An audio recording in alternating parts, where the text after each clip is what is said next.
Hello, people of the internet, and welcome to the latest installment of the Shuwatch podcast. I'm your host, Andres Perez, aka Kaiju Noir.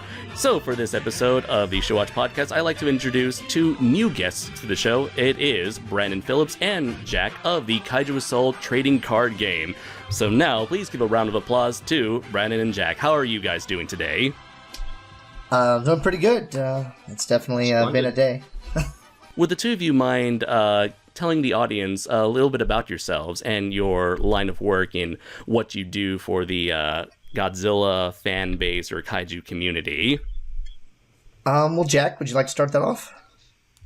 I suppose I can. My name is Jack. I'm with Kaiju Assault. We do a card game that's for the fans and by the fans.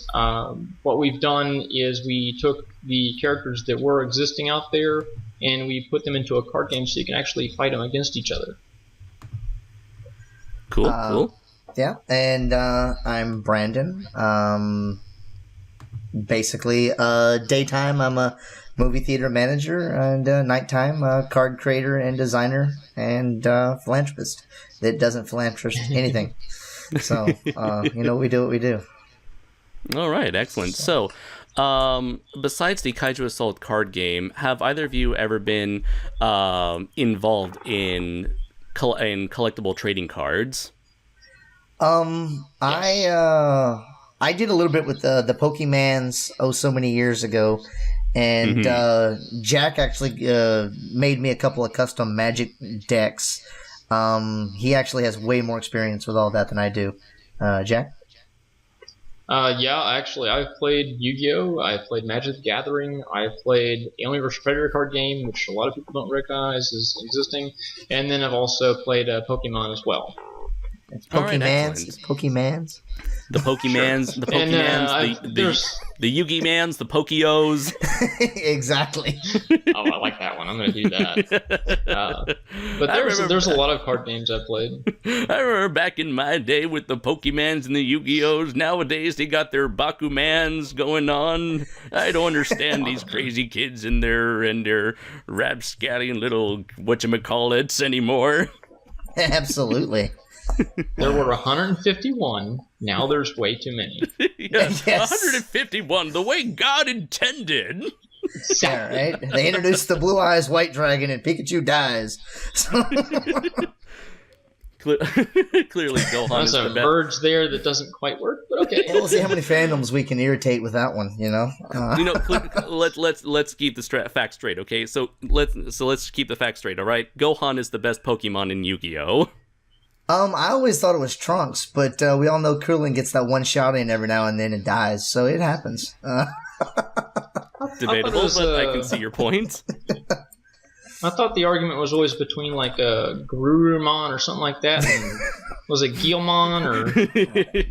You've already enunciated way too many letters for me to understand what you tried to say. Let's see. Sorry to get into a tangent here. They're not in Kaiju Assault, by the way. They're not. Damn it! Yeah, right. Sorry, everyone. Now I can never bring make my fantasy of Godzilla versus Greymon into make it a reality. Oh well, we can get you half the way there. It's the other half that just doesn't really quite work. Right. Speaking of Digimon, I don't know, but I've never been like for when it came to my personal experiences with trading cards, I was into Pokemon for a short while. I never actually played the game. I just collected the cards for the artwork. But the one game I actually did got invested in was Yu-Gi-Oh! I kind of dropped off roughly around when the second anime came out with GX and the Elemental Hero cards. I didn't follow it either. And that's when they involved like synchro cards. I don't know, like those are like the white cards and then the black cards. I didn't even get involved. I didn't even touch that era. But when it came to Digimon, was the card game ever as popular? Not to my knowledge. The couple of card gaming crowds that I hung out with in high school, they would like occasionally name drop that particular one, but that's about as far as the conversation ever went because it just works so much better as games, so to speak. like that Tamagotchi ripoff anime areas, like video Yeah. games, Tamagotchis, and anime. Speaking Never, of, I probably need to bury my Tamagotchi. He's been dead for like 20 years. Never had one. Don't have to bury anything. I had a small like- soldier's Tamagotchi. You got to pick the gourd. Wow. I actually had yeah. one of those. Yeah. Wow, I didn't know that they. Okay, I remember Tamagotchi was like super big for like a hot second. Very much a and- second. yeah, and everybody tried to jump on the bandwagon. I think only Digimon ever got as big as Tamagotchi, I think. I remember I had some of the, what they called the Digivices back then. The Digivices were cool. Yeah, they were. They were definitely. But when it came to funny enough, when it came to card games, I was always aware of Magic the Gathering. However, I don't think anybody at my school ever played Magic the Gathering. It was like the one game that everybody in my school, at least all the nerds in my school, knew about, but never actually played. It was a very weird thing. I guess it wasn't that big of a thing in southern San Diego. But Pokemon was definitely everywhere, along with Yu-Gi-Oh! And like you guys, Digimon, like nobody ever touched Digimon, which is weird because even though like the third anime series like heavily tried to promote the card game, nobody ever bought them. But yeah. Anyways, what was it exactly, to finally move on, what exactly motivated you two to create this card game that you guys built from the ground up? That one's going to be Brandon. It actually, it was kind of I don't want to say it was a dare. It was kind of a challenge that I manipulated and took control over. A really, really close friend of mine by the name of Walter Lopez. He's an absolute, one of the most knowledgeable Transformer guys out there. Or at least to me he is. He sometimes gets into it and I lose it. And I got to really think of what he's talking about. I want to say around 2002, 2003, he was trying to create a Transformers type card game. And we played a couple of rounds of the game, and I somehow managed to beat him every time. But I couldn't tell you one thing about the game. And it wasn't because it wasn't a good game. It was just because it didn't necessarily click with me. And there were a lot of steps. But he had a foundation that was really, really solid. And, you know, anybody that's working on, like, the early stages of a game, it goes through many, many incarnations. So I was like, hey, you know, I really have no idea how I'm winning. I mean, I'm understanding this basic mechanic and everything. And I like the bulk of what you have. It's just the gameplay is not really working for me. And so, I said, you know, give me a couple days and I'll make a card game using a similar mechanic, using the things that I know most about. And ultimately I came up with the Godzilla card game, which is what we were calling it for the longest time. And it used Toho's monsters and such on a very basic coin flip mechanic.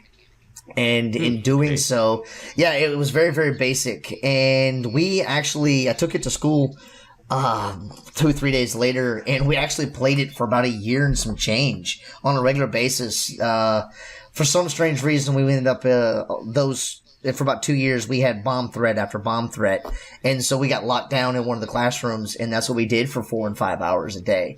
And on the side, Jack and I, at the time, we were very much into filmmaking, and we're doing lots of films and things.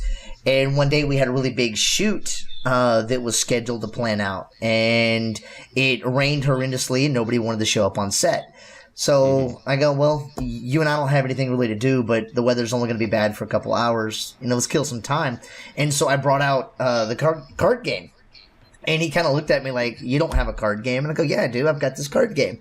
And he got really mad at me because I've known Jack at this point since we met in kindergarten. And so at this point in our story, it's almost like 20 years of friendship. And I not once did I ever mention that I was, you know, had a card game, even a basic one. And so he was kind of mad. And so we started playing it. And he got a couple of ideas that led to a couple ideas. And the next thing you know, we actually had a product that no longer resembled its original format. But it became something quite different and quite pleasing to watch grow. So I want to say Jack probably came into the picture there, around 2005, late 06? I really can't remember. It's been a long time. Probably 2005, 2006. When did we go to New York? I want to say New York was in 6. It was probably 6 then. Yeah, because it was my birthday, so yeah, it would have been 6. So at that point, because I only have one birthday a decade, and it's always in the 6th. But with that being said, it would have been about then. We kind of showed our friends that had played the game the way I had it for the longest time, and we ended up spending several hours in airports just flipping coins, and it was still Coinbase at that time. But it was a much different game, and the rules weren't just in my head. They were actually on a piece of paper that people could read and didn't call me a cheater anymore. They were kind of still in your head. Hey. Except for the handwritten notes on the cards. You had handwritten notes on them. Lots and lots of those. We changed all that, though. Now it actually has a rule book. We're actually switching to rule cards. So instead of having an actual book that doesn't fit anywhere, we'll have rule cards that will actually fit with the deck. Interesting. So, would you guys briefly explain the basic mechanics of the game? You mentioned previously that this was mostly based on coin flips. Also, did this game happen to follow any sort of model set forth by previous monster-based card games? Actually, to answer the latter question, I had only played a little bit of Pokemon at that point. I was more into collecting the cards. I didn't have a lot of friends that played. And the one guy that I did... I can totally relate. That's always been my case. Oh, absolutely. And the one guy that I did play actually stole my first edition Charizard holofoil. Damn. I was so mad. And it was supposed to be a joke. And he was like, I was going to give it back to you, but I put it in a binder to get it protected, and he sold his Pokemon binder. So some dude got my first edition Charizard. And he's out there. Like, you track down his phone number, you call him, I will find you, and I will get my Charizard back. Exactly. And so... I got a particular set of decks. Yes. and yes. But with that being said, that was like the only real game I had played. Jack played a lot of Magic. And like I said, he built me a deck at one point, and I understood enough of Magic to at least play with him. But it was never one of those that I could like go to a tournament with or anything like that. And so half the game is... Well, I'd say the entire game is its own beast. It's its own format. It's not modeled after anything that we are aware of is on the market. And part of that is because I've never played anything else, and for the most part, and Jack has, and there's a lot of games out there he doesn't like. So, yeah, there's a lot of games that have balancing issues, and that was one of the key focal points and one of the strong suits that we have. What the game has done is, it is no longer coin-based, by the way. It is now using a dice. Yes. It's 1d6. Evens hit, odds miss. It's still relatively simple, but there are things that are involved with the dice that can affect the outcome of the attacks. Beams, for example. We included beam battles, so if you have a beam battle go off, you can actually reenact that, as would happen in the movies. But what we have mostly that's setting us aside from anything I've ever actually heard of is we have a tier system. Each monster has different values to it, and to draw those cards you require to spend that many points. So when you start your match and decide how many points you're using, both of you are even on the playing field, regardless if you're picking bigger monsters or smaller monsters. Your end result point values are the same. So unless you're intentionally giving your opponent an extra point or two, you're going to be very well balanced.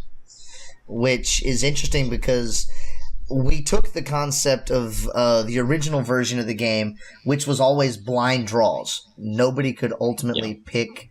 well, I mean, if everybody agreed, they could. But for the most part, nobody got to pick the monster they specifically wanted to play as.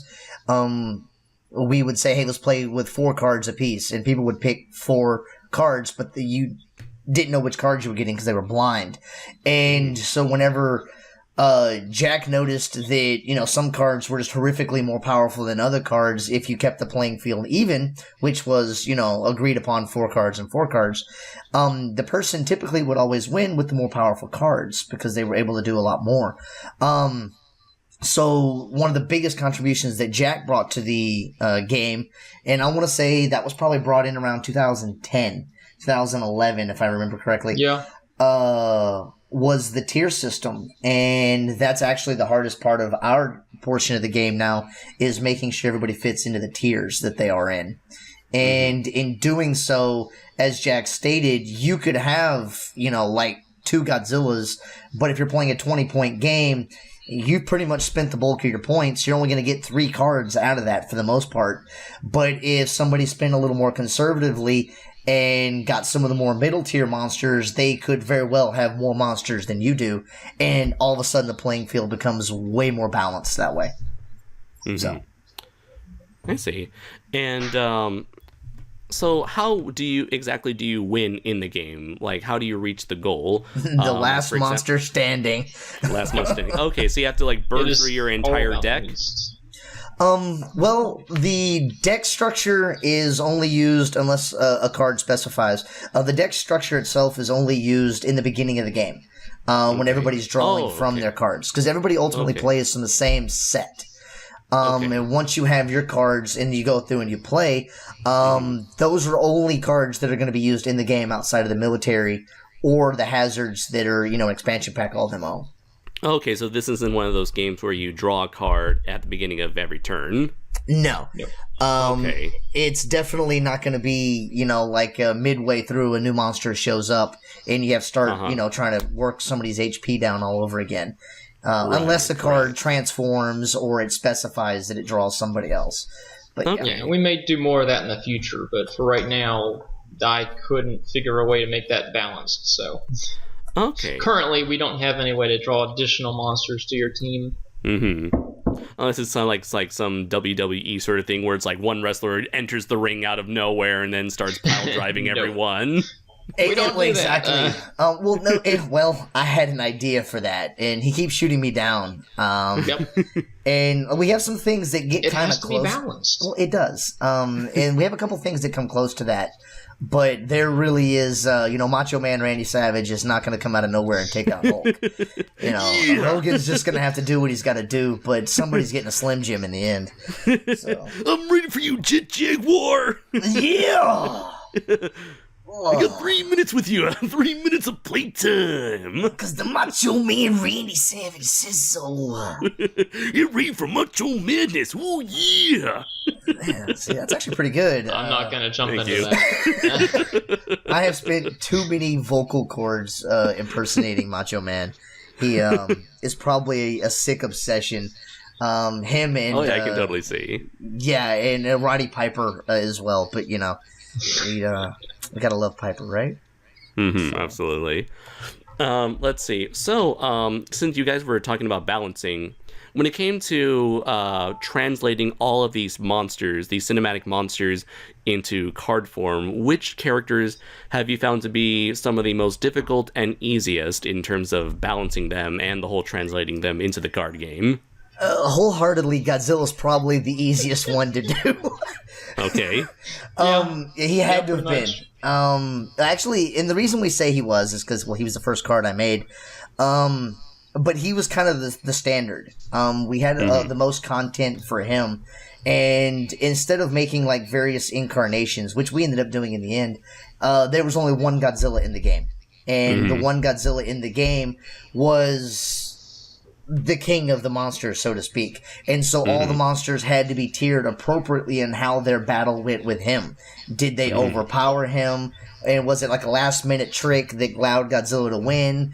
If the humans didn't interfere, would that monster have won? And so he still, and even with the new stuff that we're creating now that goes beyond the fan level, he still very much is the rule of thumb, is if it were to fight Godzilla, where does it go? So, Jack? Well, the easiest, is pretty much the Brawlers and Godzilla. The most complicated are the ones that have a lot of strange abilities. When you break into things like Ultraman and such, they had a lot of monsters that were very unique. And they were fun because they were unique, but that uniqueness took hours and hours and hours of deliberation, debates, and arguments to actually find a perfect niche where it fit. It's funny because he actually labeled it as an argument, and it's all friendly arguing. But there's lots of curse words and lots of yelling, and I'm a very loud individual by default.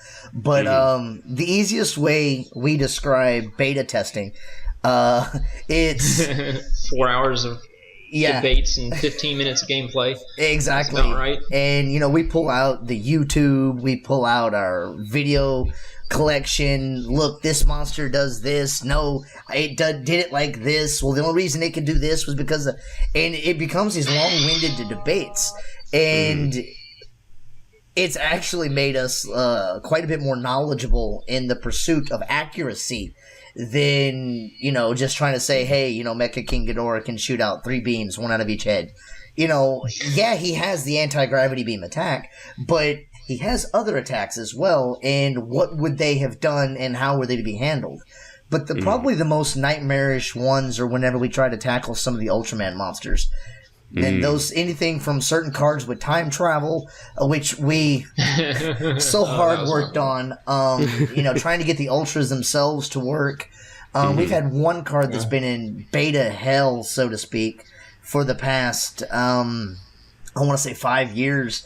And that's actually... I'm not allowing Hanuman. No, I didn't even bring him up, bro. That's all you.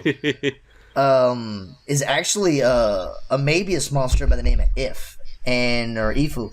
And he has the ability that every time he's hit with an attack, he learns it and can return said attack more powerful than the person that delivered the initial attack. How do you put that in a card game when you're only allowed to have 4 moves?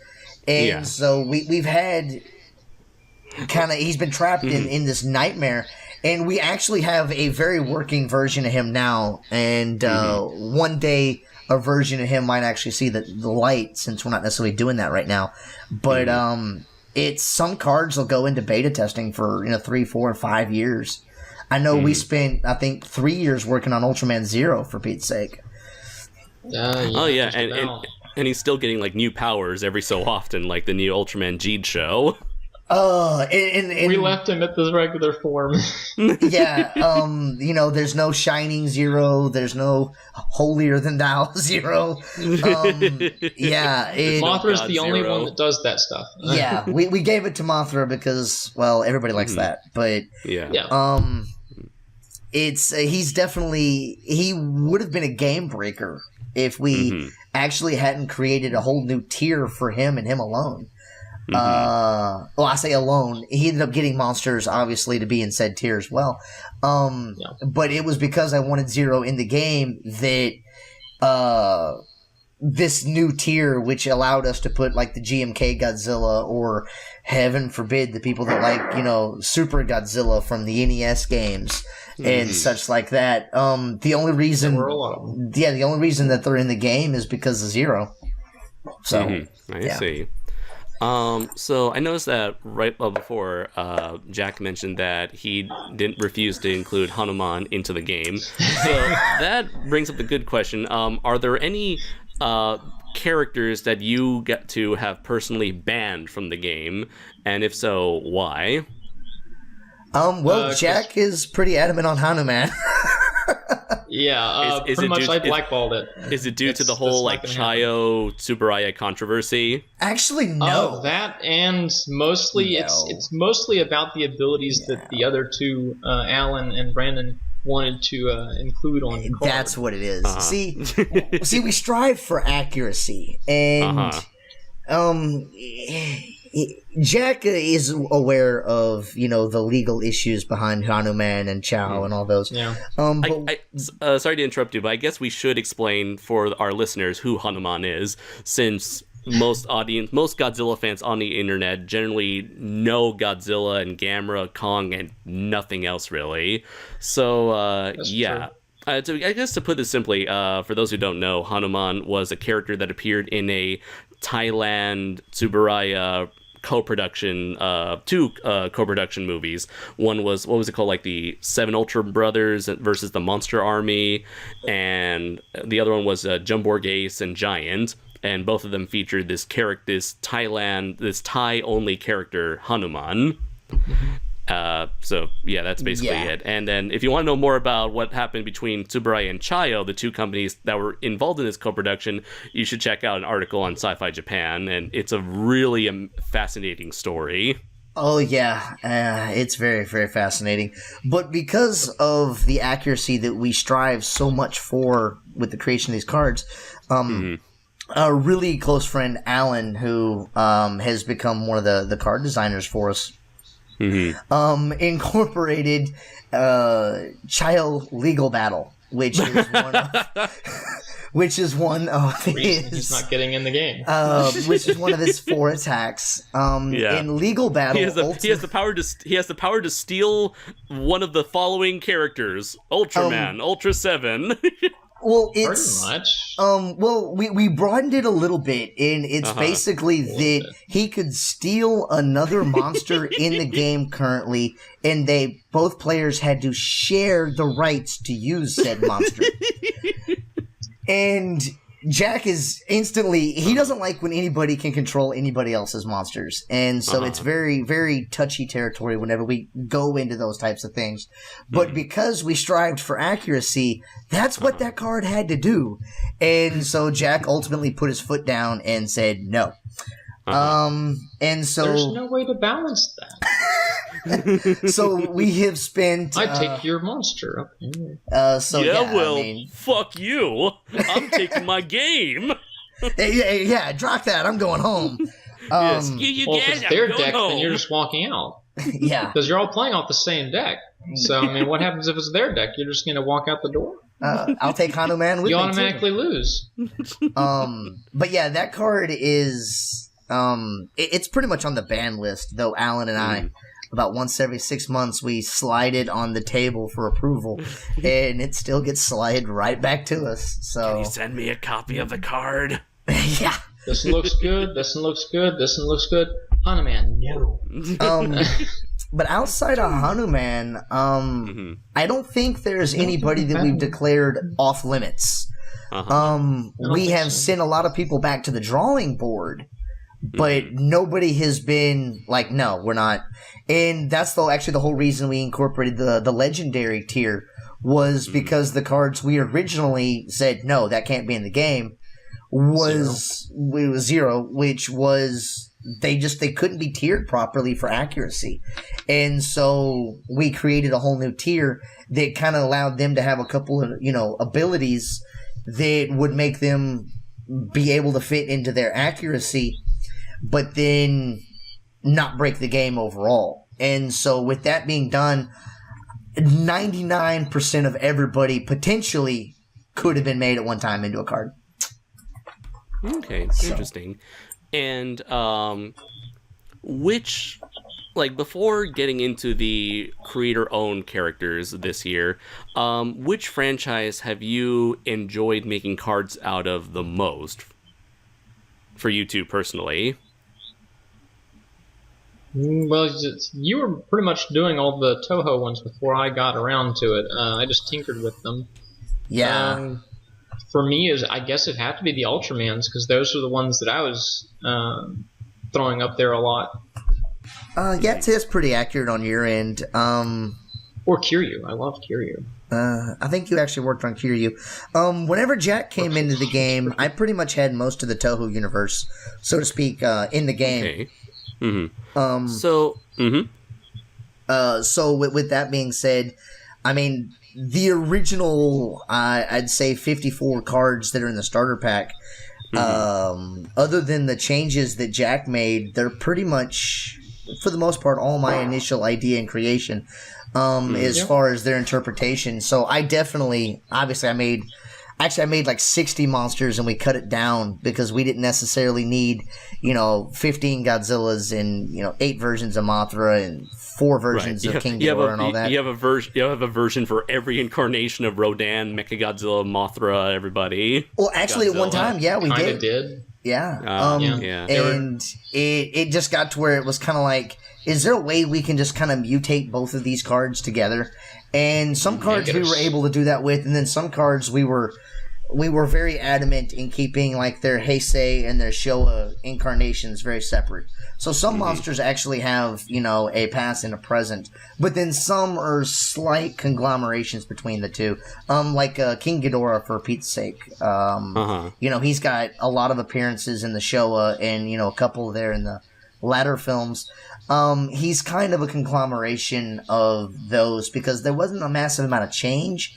It was, 1 minute he tickles Godzilla's belly with his anti-gravity beams, and then the next minute he's, Kiniko's savior of the world, and it was trying to blend all that together. And so, a couple of cards are conglomerates of each other, but not many. Okay. And outside of Toho, what other characters have you pulled from and included into your game? Let's see. Red Baron, Mazinger. Let's see. We used the Gamera series ones. Okay. We have Legion, a few of the others from Gamera series. We, of course, have the Toes. Ultraman Mabius, Ultraman Max, Ultraman 1966. And we also had some from 7. We pretty much went through most of the Ultramans. Spectreman.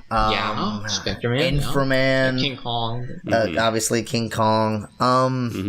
We actually...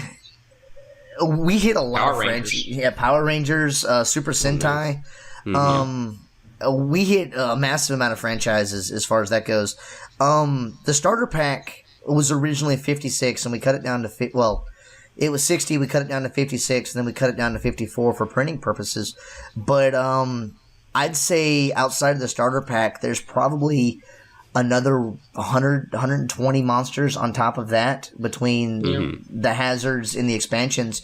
So you're looking at a lot of monsters. Chances are really good we have everybody's favorites. And we have some of the bottom barrel scrape. They made like a 30-second appearance in an Ultraman commercial. We have beta cards. He's probably not going to get released, but we have beta cards for Ultraman Zerth, for Pete's sake. Wow, yeah. So, we went down the kaiju / Japanese superhero genre, and, we found the bottom of the barrel. There's a lot of stuff in there.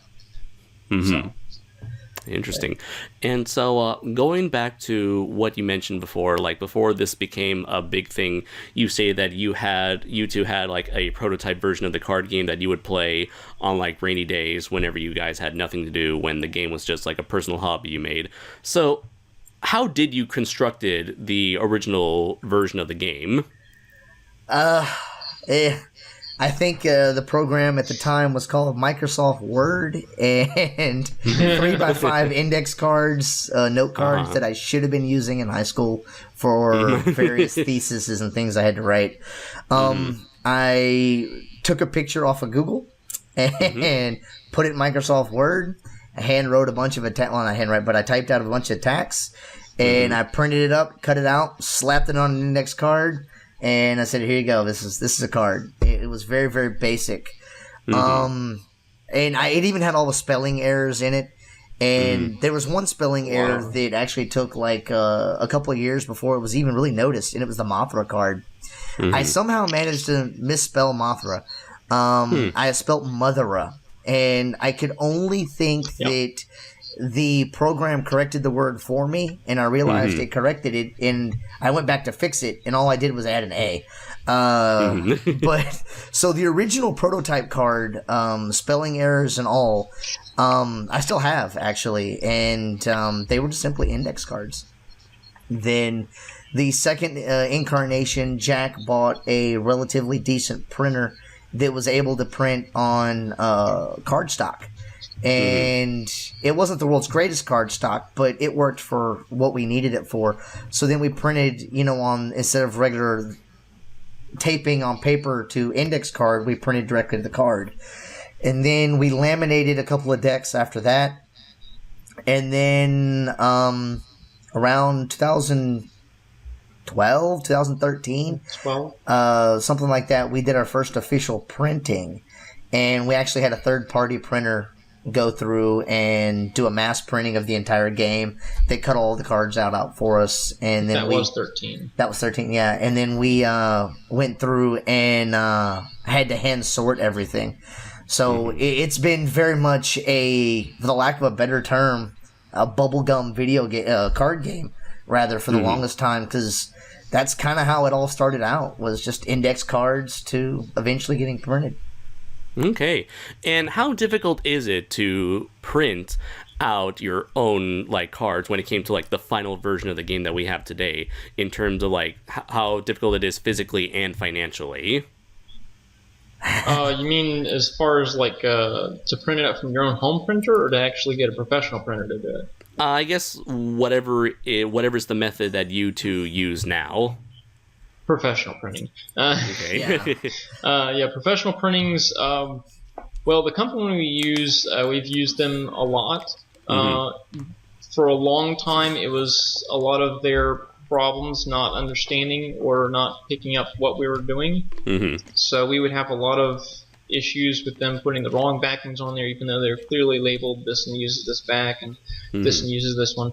I eventually had to put out a spreadsheet and lock it down with each individual card and the back that went with it, rather than just saying which back went on them. Yeah, I'd say that dealing with the printer was probably as agonizing as designing a new card outright. It was like the next chapter in the production process. And here, the past couple printing, they're on the same page with us now, and they've kind of got it right. Jack is, busted his ass trying to get it to where they can't mess it up, so to speak. But it's become kind of a nightmare. Now, on a fiscal level, it's all pretty much out of pocket. Everything is priced off of printing, and we do very small printing. I say very small. I mean, about 80 to 100 decks at a time is our printing batches. If we were to turn around and print 500 decks, obviously it would be more expensive on the print side, but it would be reduced on the other sides because of the way the price breaks work per size. But if somebody wanted to print one deck all their own, it's not worth going to a professional printer. Spend $100, buy you a decent printer, and just do it yourself. But if you're gonna, print 80 to 100, kind of like we do from time to time, then it's not that bad. We're always kind of overpricing things in our heads, and then when we get the official quote for what we're asking for, we're always kind of shocked. It's like, oh, okay, that's nice. And we're actually prepping to do whenever we go into the creator-owned content and our own personal content, which is our next chapter. We got a quote for 500 decks, and it was only a couple $100 more than printing 100 decks, and it was really quite surprising. A lot more than 100. A couple hundred. I mean, add a zero here and there, but in the retro scheme of zero, no biggie. Yeah, no biggie. It's only our money. No, it's not like we need to spend that money elsewhere. I mean, who needs food? Yeah, who needs food or a house or that shit's overrated. Yeah, right. Internet we could probably not kill, but yeah, that we need. Yeah, we need the internet. Everyone needs the internet. Now, water, trash pickup. What is this? The fucking Stone Age? Yeah, right. We got a burning pile in the back. We don't need no climate change. Yeah, I have one of those. Yes, you do. Good old Santa Fe. So, just wondering, who do you guys go to specifically to have your cards professionally printed out? Dolphin Graphics. Yeah, they are a local printer here in Houston, actually, which is where we're out of. They're kind of I don't want to call them a Kinko's because they're everything Kinko's dreams of being. But if you have a project that you would expect Kinko's to do, they can do it. But they print books, they print business cards, they print our card game, posters. They did really good jobs on the rulebooks when we first did those. I think they never had a problem with the rulebooks, and that was seemed the most complicated nonsense there was, and that was easy for them. But the cards they had problems with. but that's okay. They got it done now. Now they got it wired, and it's all good. Yeah. Okay, because that was going to be my next question: is have they ever done cards before? Outside of like Not business black cards, nothing. Whenever we had approached them, because we actually had a sit down meeting, and we kind of talked about it. And we took our product that we had printed on our own, and the guy looked at it and was like, "Yeah, we can print this. I mean, how thick do you want the paper?"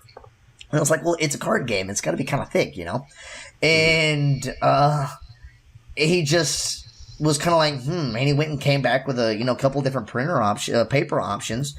We picked the paper that we wanted, and he was like, "Yeah, we can do it. Just change this format, change that format." And when he said he could do it, he wasn't exaggerating. He can do it. It just took them a couple of years to get it done correctly. But once we got to that point, it's been smooth sailing kind of since then. But they just. I don't want to call them a mom and pop, but to my knowledge, they've only got like the one location. Yeah, they've got one location, and they've got about 5 or 6 employees. But they've been there every year we've went, so I haven't had anyone changed. Everyone seems to be still working there.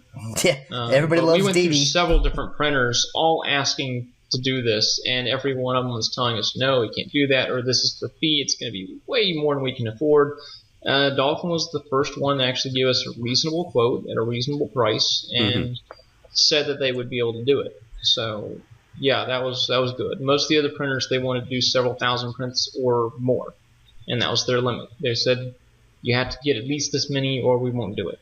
Exactly. Dolphin said, "I'll print however many you want." Yeah. And they were able to do it for a price that kind of wasn't the end of the world for the wages we were making at that particular time. So Okay. Very interesting. And so going from the printing process onto the artwork for the cards, now how did you started getting in contact with these individuals who eventually made the art for your card? that was actually the labor of love that I had to do. Whenever Jack and I decided, whenever the people decided, rather, that this is a game that they were really interested in playing, we knew we couldn't release it with any images, obviously, by Toho.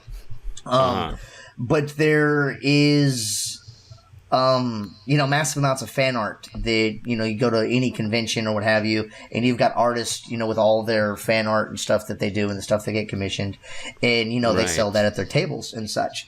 And so we kind of did some digging around, and we found out that as long as we had permission to use the artwork, or that we own the artwork to a degree, we could do small batch printings, and it wasn't going to be the end of the world for us. And so long before I got kicked out of a various Facebook group that I was in, trolling sometimes can be fun, but if people don't understand, they just kick you out. But long story short, Trolling is serious business. People could get hurt. Exactly. Nobody can hit the block button. But with that being said, I got on Facebook and said, "Hey, this is what we're doing, and we'd love to. It's a fan game. We spend all these hours on our end of the deal as fans creating these cards, these monsters and things. We would love for the fans themselves to be able to participate." And I opened it up to everybody. Little Billy with his crayons, to professionals.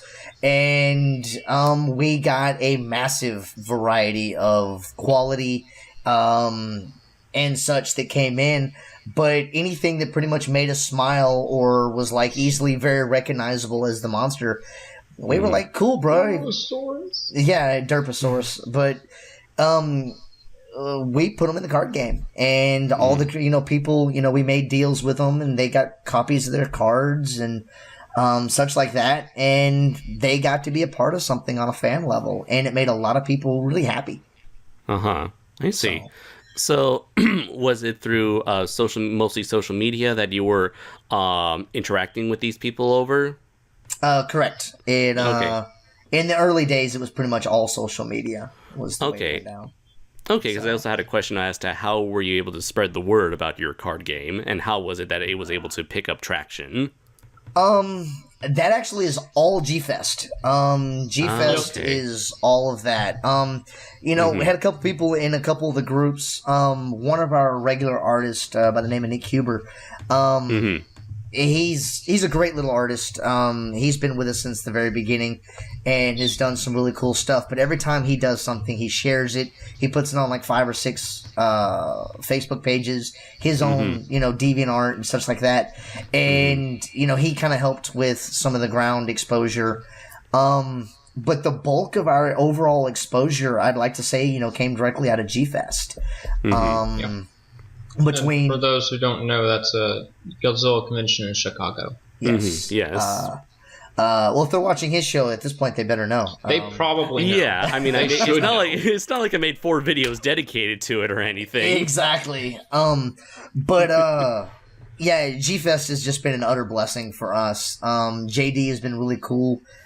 He's given us a lot of leeway, allowing us to hold tournaments and have our own room. And every year the game has gotten bigger. Yeah, that's how I noticed that. Like, you guys had to have your own room dedicated to the game, whereas like everyone was mostly any other game would have been like downstairs in the game room. That is just amazing. Exactly. And we actually got the room by accident. It was a quick wit of Alan. He just happened to be in that room when some people were in there playing because they didn't have a place to play. The door was unlocked. They went in there and they sat down. And JD had gone in there, and our buddy Alan was there, and he goes, "What are y'all doing? What are y'all doing in here?" And Alan's going, "Well, they're playing a card game. Well, it's got to be related. This is related to the convention, right?" And Alan's a quick individual. He's really quick, and he says, "Yeah, it's the card game that they're selling in the artist alley. They actually gave you a card for your G-Fantas earlier today. Remember that card? Yeah, I got that card. It's this one here." Because he had it in his pocket or whatever. And he goes, "Well, yeah, this is the card game." "Oh, okay, that's cool." And then he like, "All right, play on." And he walked out. And then a couple hours later, Alan had happened to be in the room again and goes, "Hey, y'all think y'all could use this room next year? Y'all want this room next year, whatever?" And Alan was like, "Well, I'll talk to Brandon and Jack, but they'll probably be interested in it." And he came to us, and he said it'd be best if I made contact with JD about it. And I did, and, we had a couple of emails back and forth, and it's been a blessing. I mean, every year more people go in there and play. The tournament gets bigger. I mean, this year we actually had, instead of being in the artist alley, we actually had our distribution table right next to people that were demoing and doing the tournaments and stuff like that. Right. And so that really, really helped us out. So JD's been a really good, I don't want to say that he's like a supporter, so to speak, but he's been very open in allowing us to take ideas and run with it and grow. He's been very, very nice to us. Yeah, that's that sounds very fortunate. And so for the first year you brought the game to G-Fest, that was all when you already had all the artwork collected from the fans for the card game? No.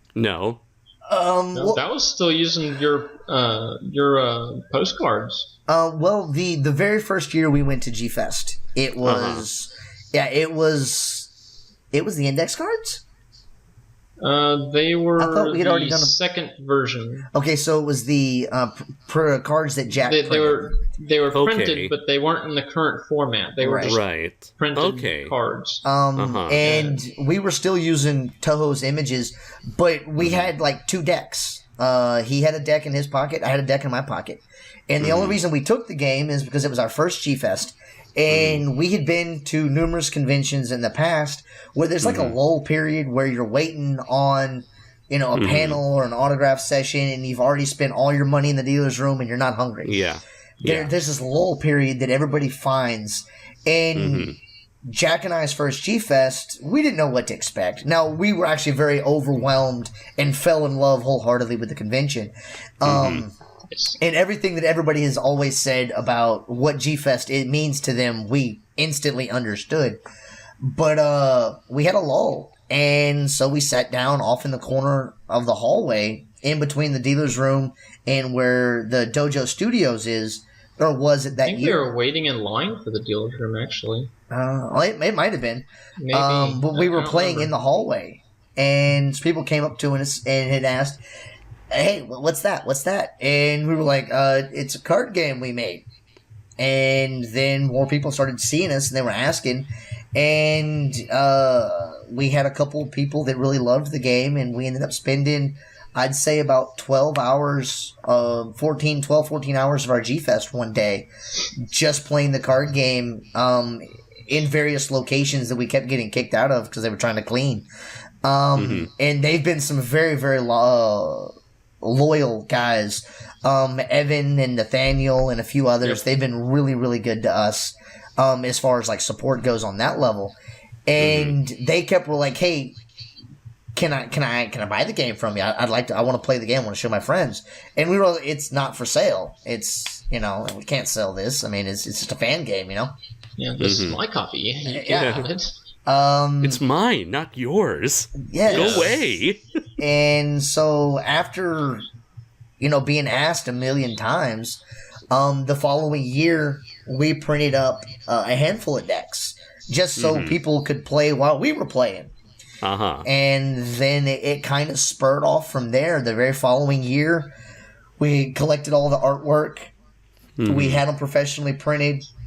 We had a table in the dealer's room, no, the artist alley rather, which led us to our first interactions with Frank Parr, who is actually about to lead to some really cool stuff with Frank Parr pretty soon too. Oh, nice. Yes. Yeah, like an Arrakis card coming out soon or something. Working on a full expansion pack actually for him. Oh, nice. Yes, cool.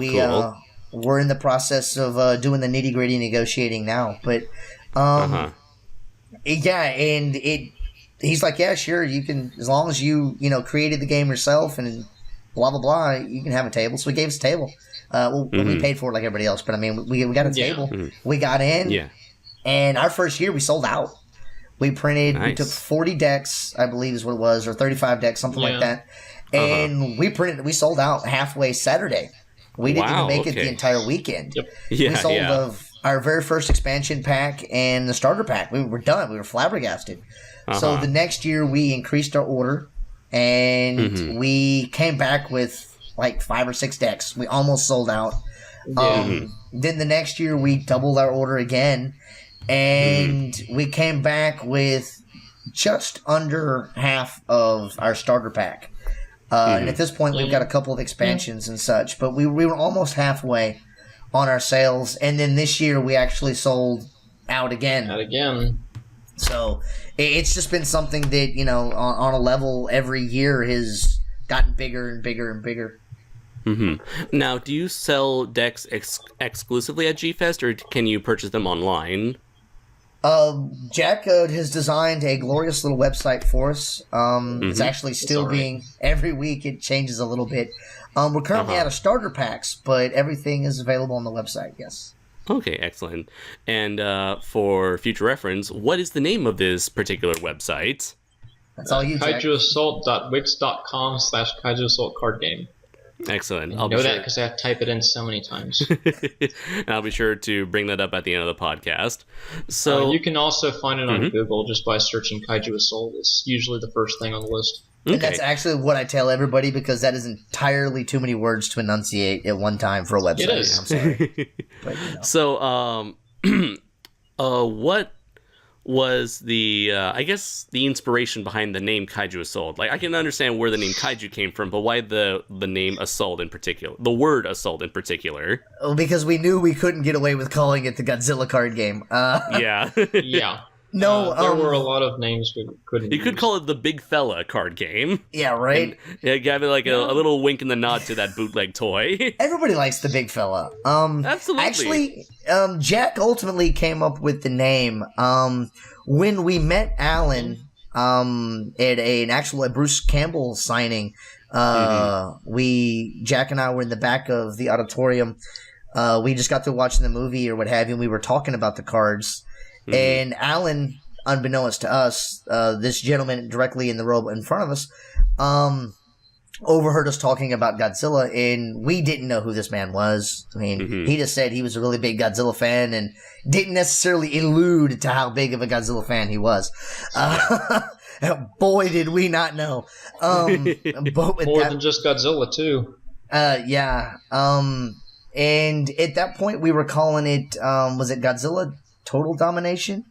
I believe so. And then that's whenever they released... actually a name taken. They released the, I believe it was the Game Boy Advanced Godzilla fighting game, was like Total Domination or something like that. Yeah, it was just, I have it. It's Godzilla Domination. It was Domination, Yeah. And so Jack was... Yeah, Jack was just like, we can't use that anymore. And I'm like, well, I don't have anything. And so the brainchild is all Jack, actually. All of that.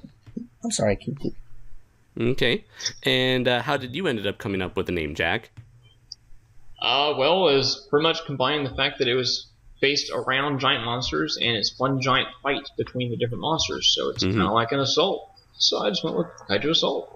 Okay, glad to know. Very simple, straightforward. Make a note, Jack. When you tell that story next time, make it better and add like Michael Bay explosions behind the title, because that was very anticlimactic. It's like it was a dark and not really much there. Like it was a dark and stormy night. I agonized for hours over this title, and then it hit me. The word assault crashed through my window, and I said, "Yes, Father, I shall call it assault." Well, there you go. See, I like this guy. That's your story from now on. He's stealing that. Sure, let's go with it. The words just break through the window. Glass flies everywhere. Yeah. The shards lay across the table, and they spell out assault. Yes. you were literally being assaulted. By someone. Someone threw like a baseball or a brick through your window. Ooh. It could be from his alphabet soup. That was lame. Now, if only Bruce Wayne had that for his origin. It's like, what should I do, Father? How can I strike terror into the hearts of criminals? He's eating his alphabet soup. He sees B-A-T. Yes, Father, I shall be a bat. Yes. So... And that was the secret origin. SpaghettiOs. Yeah. And that was how Bruce Wayne became Batman.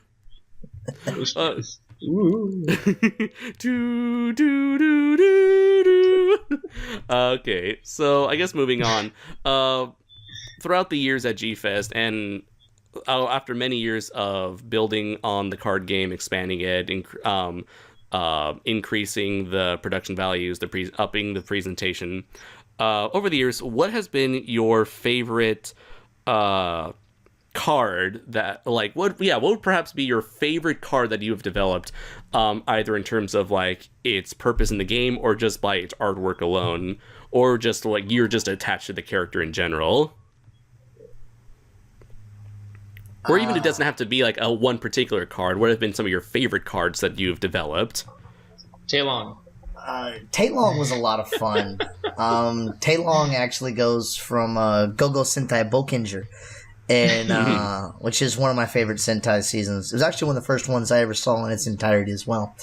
Okay. That's the one that turned into Operation Overdrive, right? Unfortunately, it's the one that turned into Operation Overdrive. Yeah, which I've never seen Operation Overdrive, but I'm aware of its infamous reputation. I think I spared myself by not seeing Operation Overdrive from what I've heard. But I still will give it a shot eventually. I understand everybody's complaint with that season of the show. I really do. But I actually am able to take it for what it was supposed to be, and I enjoy it for the most part.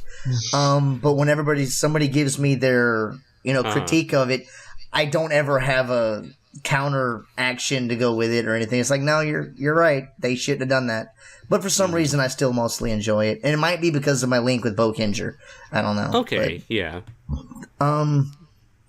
As far would you say it's better than Super Mega Force? Yes. Yes, and it's because at least what they did with Overdrive is a little closer to what Bokenger was. Megaforce, between it trying to be, season 1 of Power Rangers all over again, and, trying to incorporate 2 different Sentai seasons out of order in this really awkward way. And cram all their power-ups and Megazords and extra weapons and power-ups all together episode after episode. Yeah, it's kind of like they just, threw darts at a board and, that's like, all right, that's how this season's going to go. I would definitely say that Overdrive is a much better season than those particular 2. But I'm usually never quick to defend Overdrive. I pretty much see and understand the complaints. So, all right. Now, as far as the question, though. Yes, sorry. Yeah. So, Tailong is just fun because he's manipulating the battlefield. He changes the dice rolls, and he has some neat little setup abilities, which I like.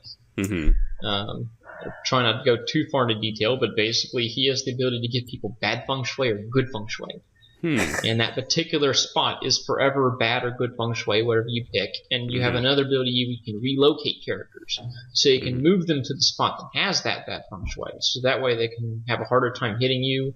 Or in the case that you give yourself good feng shui, you can have one of your characters easier to hit people and re-rolling a dice every turn. So that's always kind of cool. And after that, I think the only other ones I really have enjoyed would be Fyro Dan and Kiryu. Those are my other top favorites, just as monsters. I know you've probably got some too. Oh yeah, well, I've definitely got a few. I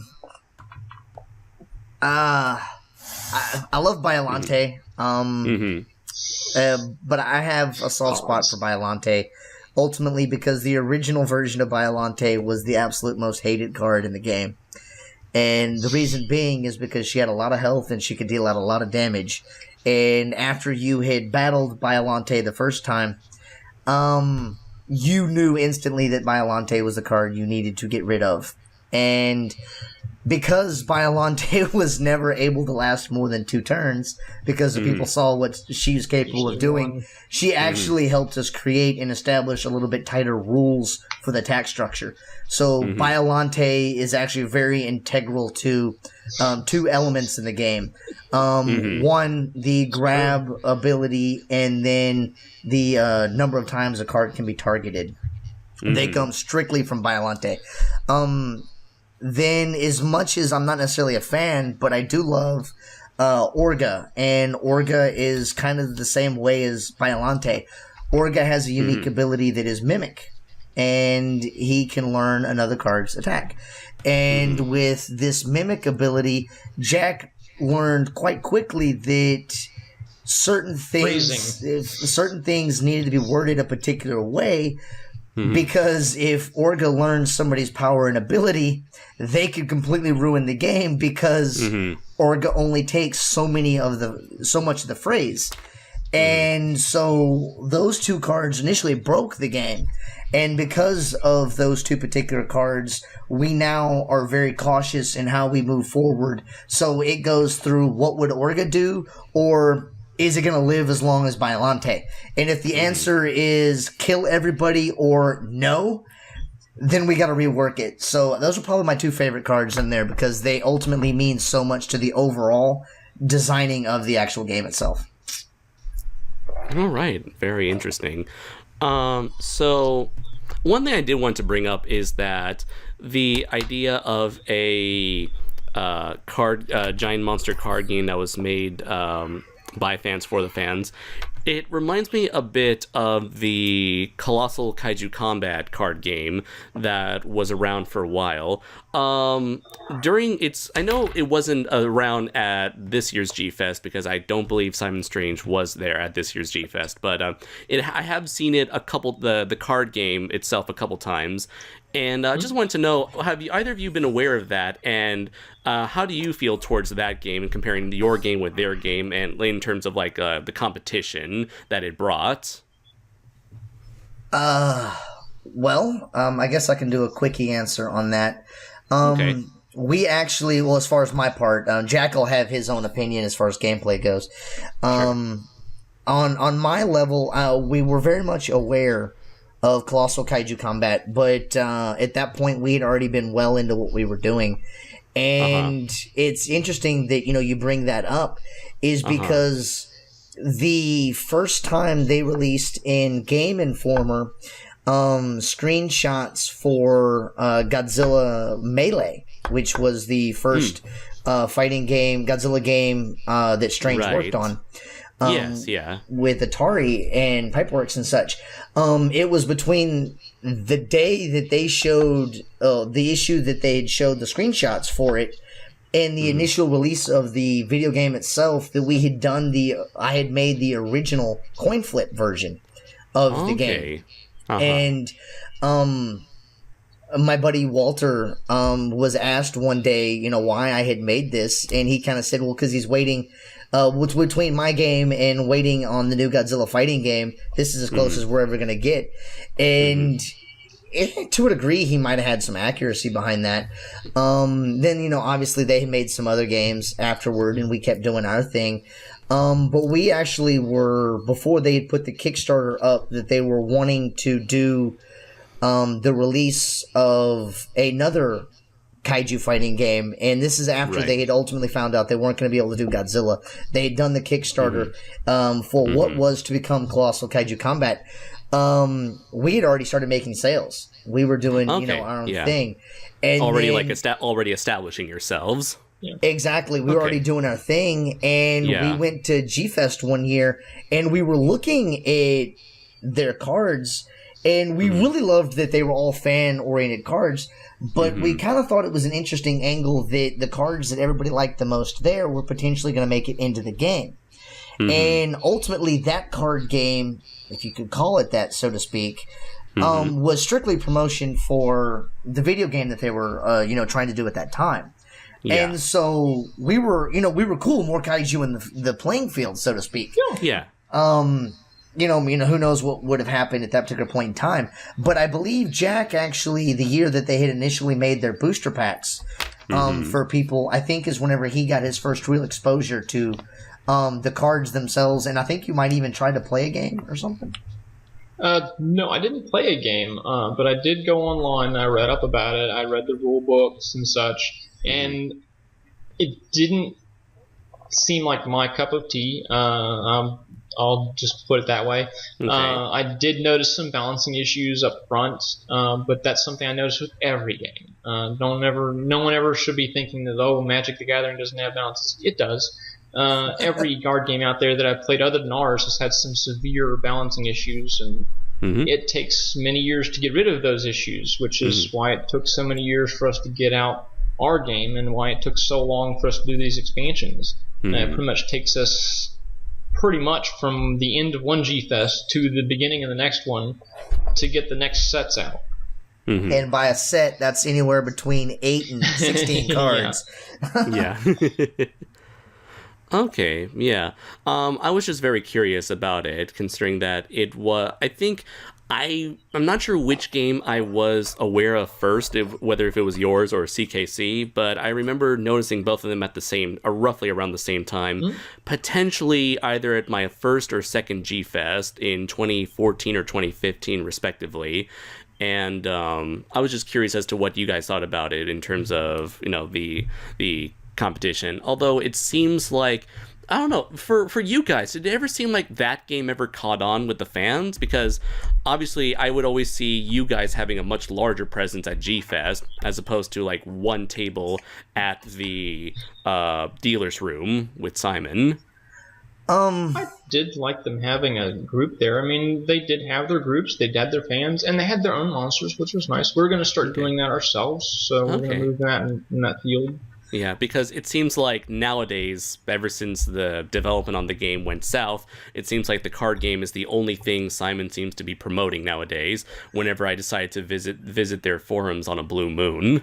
Yeah. It's unfortunate that the game didn't go further. I did want to see it become a actual fighting game, so to speak. Especially since we found out that they had Nemesis at one point. Yeah, and now the contract's expired, and Jeremy Robinson decided to hightail it out of there. Yeah. He probably saw some writing on the walls that we might not be privy to. But with that being said, we played very much the earlier, Simon Strange's Godzilla games and such. I mean, We didn't get too big into Unleashed, because that one, it had some pretty big issues. But the ones, Save the Earth was a great fighting game for what it was supposed to be. And we enjoyed Melee. We've got a lot of stories about Mogira annihilating me, but then not at the same time. But whenever we found out that they were at G-Fest, I got kind of excited because it's like, hey, this is, a chance that there'll be, like Jack said, another kaiju game on the market. It'll give us something to do. Yeah.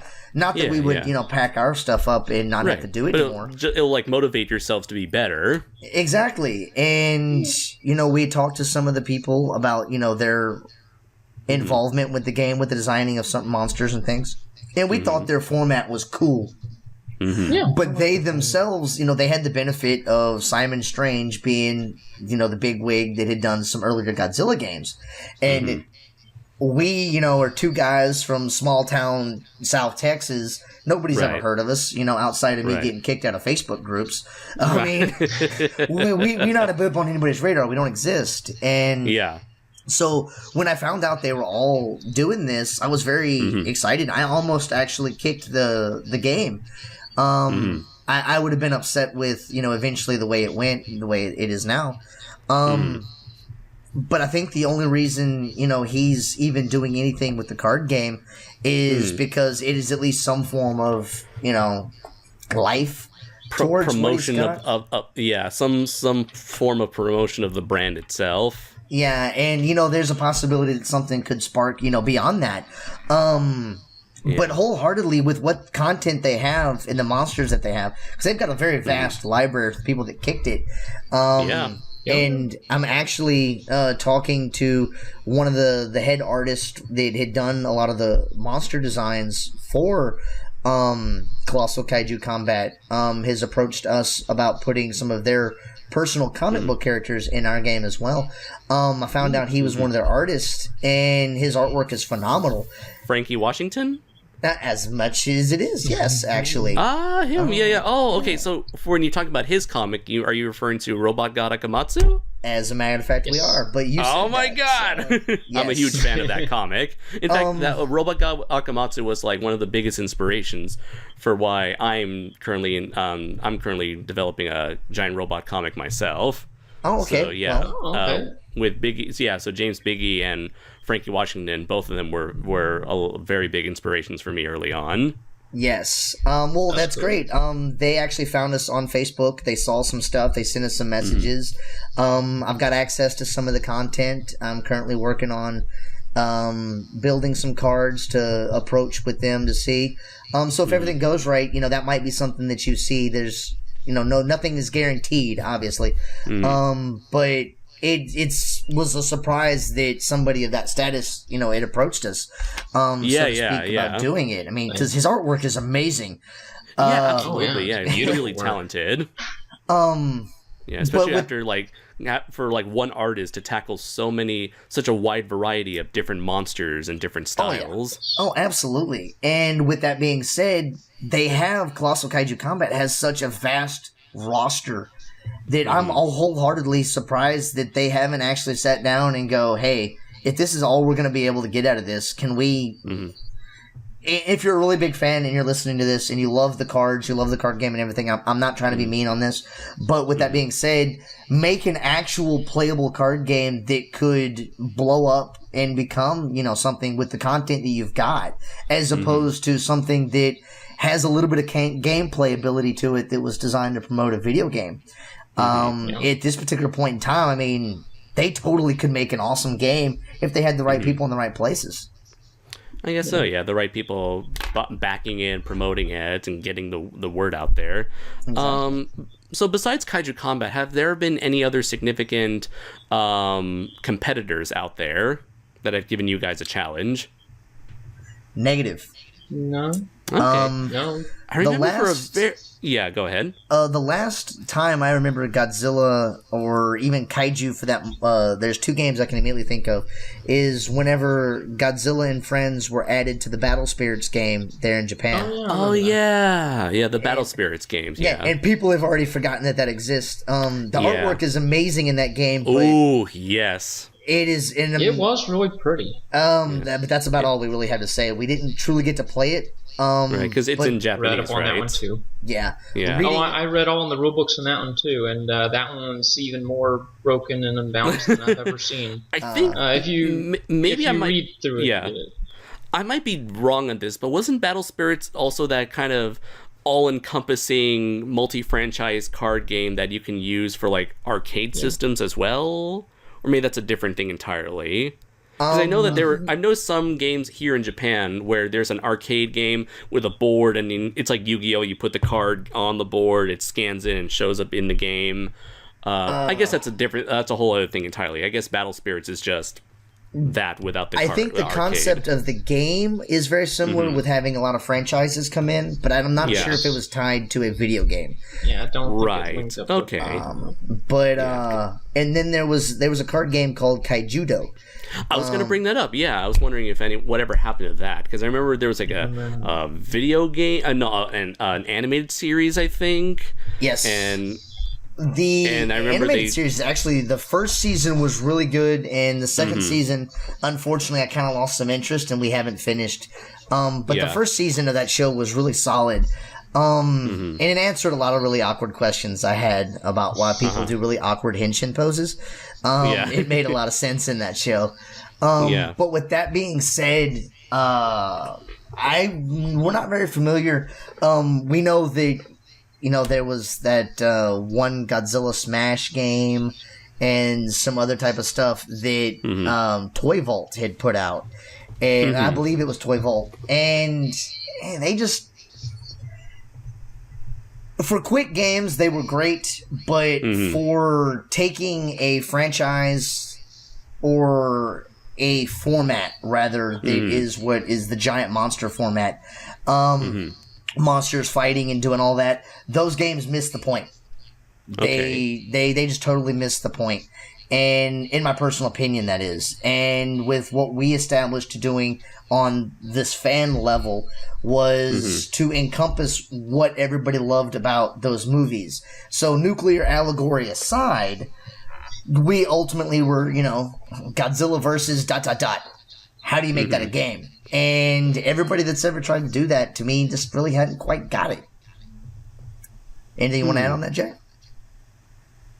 That's pretty much spot on. There's really not much to add on that, except for that a lot of the other games out there, they're involving militaries and such like that, or the objective is to destroy a town or city, not the other monster. It's not really a monster-to-monster fight anymore.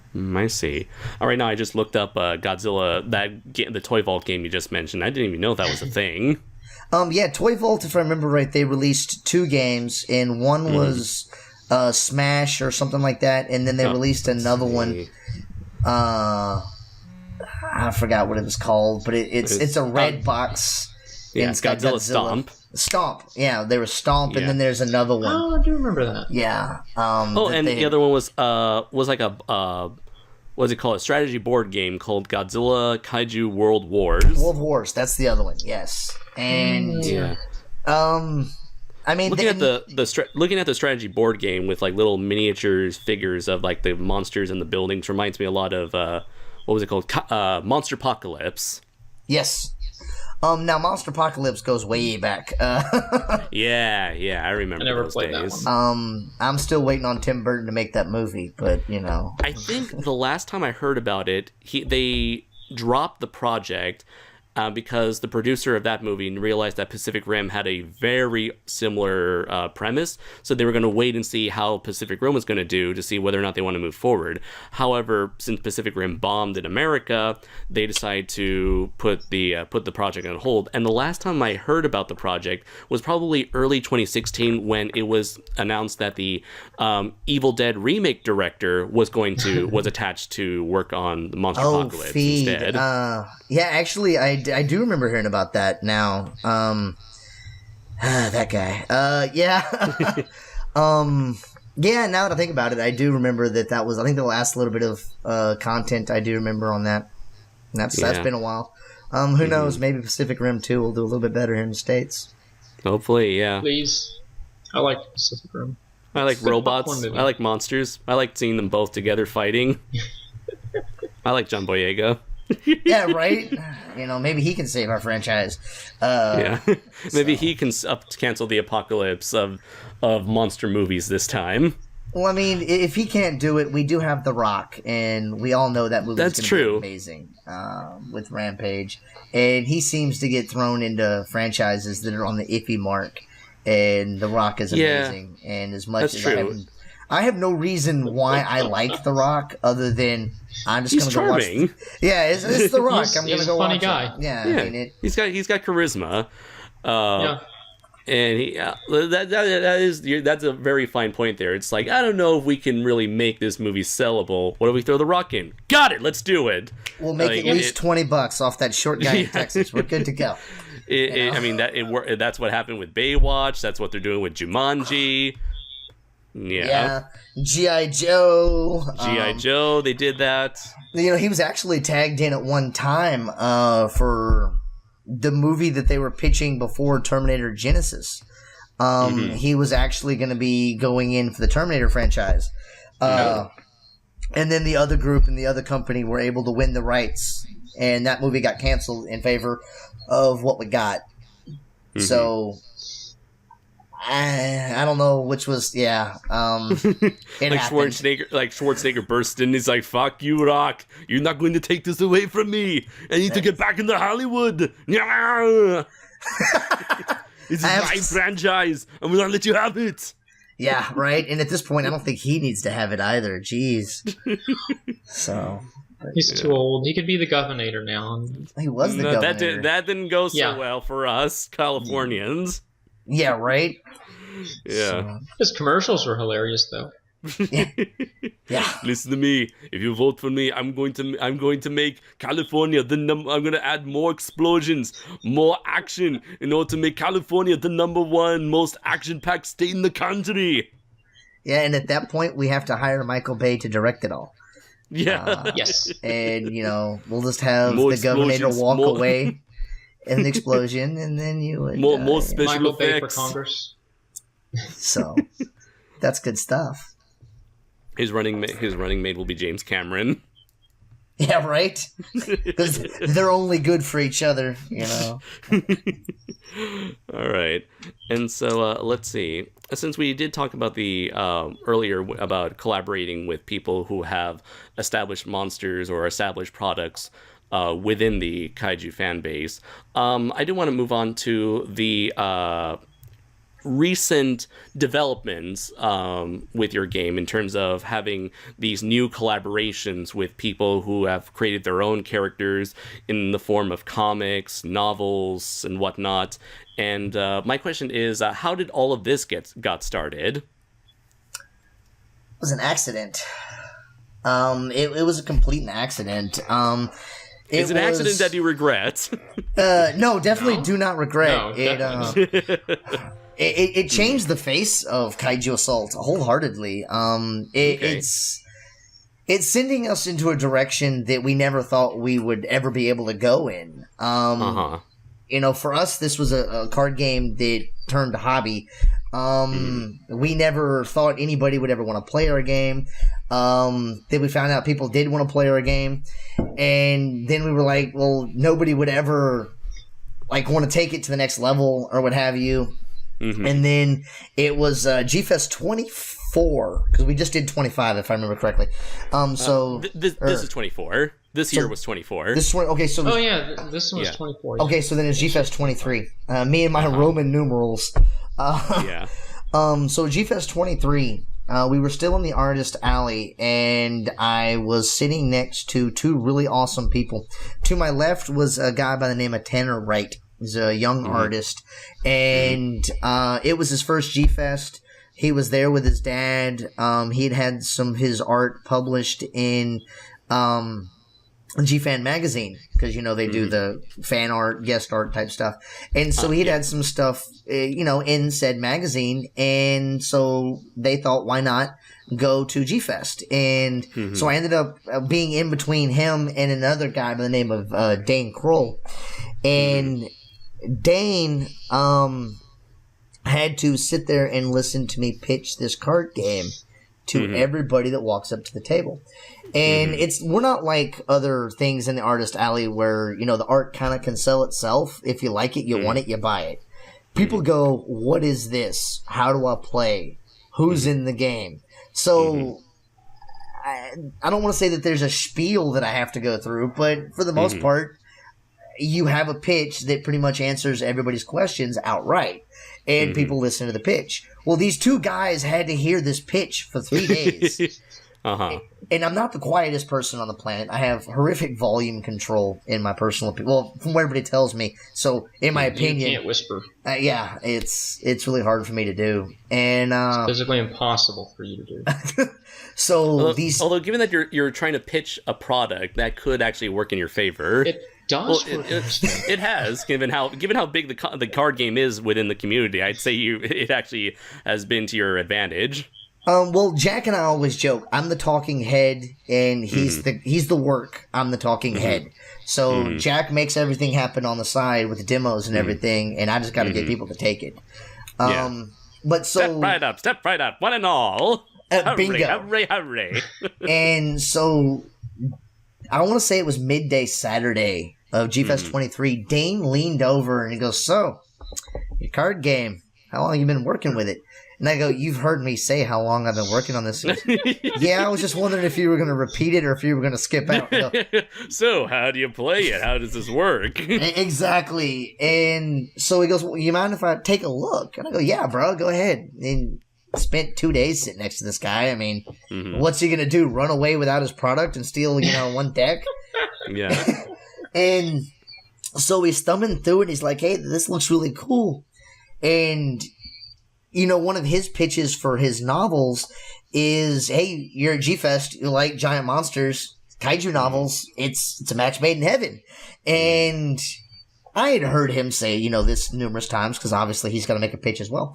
And he leaned over and is like, "So, how about a Kaiju Assault and Realm of Goryo expansion pack?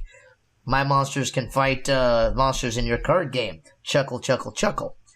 And I was like, "All right, well, we'll talk about it, sure, whatever." And I didn't know. And so we get to Sunday, and he's like, "Hey, I'll do a trade with you. I'll give you my 3 books for a starter pack." And I'm like, "Okay." And he goes, "Yeah, so you can read through them and see if you want my monsters in your card game." And it was like, "All right, sure, whatever." And I ended up getting his phone number, and because he ended up playing a bunch of card games with us, rounds of the card game with us, and so we made the swap and we made the deal, and I got home a couple weeks later. I started reading his first novel, and I kind of joked a couple of pitches about what we could do with some of his monsters, and he was down for it. It was like, "Yeah, sure. You want me to get the artwork?" And I'm like, "Oh, wait, this is like a legitimate thing. He actually wants his monsters in our card game." And so it was just going to be an expansion pack we were going to work on for him. Maybe it could be beneficial. Maybe, who knows what could happen of it. And then I want to say in like October of the same year, they had created there was a Facebook page for G-Fest Artist Alley. And there was a really awesome guy in there, Christopher Martinez, which I know you know all about. Never heard the guy. Not once. No, I think he's got a comic named Dory something. I don't know. Komodo dragon on steroids. Yeah, something. I'm sure someone's already made a review about him. I'm sure someone's already had a podcast with him on it a couple times. I don't know. Maybe. Not sure. History will only remind us. So with that being said, he sent me a message one day, and I forgot what the initial message was about, but he was complaining about some issues, and had asked if I had heard anything. And I'm a loudmouth on Facebook, just like I am in real life. So I cut straight to the chase, and I made a couple posts requesting specific information. And so then he and I started firing not text messages, but personal messages back and forth. And he basically asked about my art, so to speak. And I said, well, it's not necessarily my art. Yes, I have art in the game, but it's more user-created content at this point. Mm-hmm. And he asked if there was like a website or whatever, and I gave him the link to the website, and he was impressed with what he was kind of looking at there. And he's like, this is an actual card game. And he sent me a message, goes, hey, I'm on your website, and I'm at your store, and I noticed that there's a lot of fan-created content. And I go, yeah, well, I mean, we're not official by any means. We are fan-created content. And we don't hide the fact. We're not trying to pull the wool over anybody's eyes. And he goes, well, how would it sound if you had officially licensed product?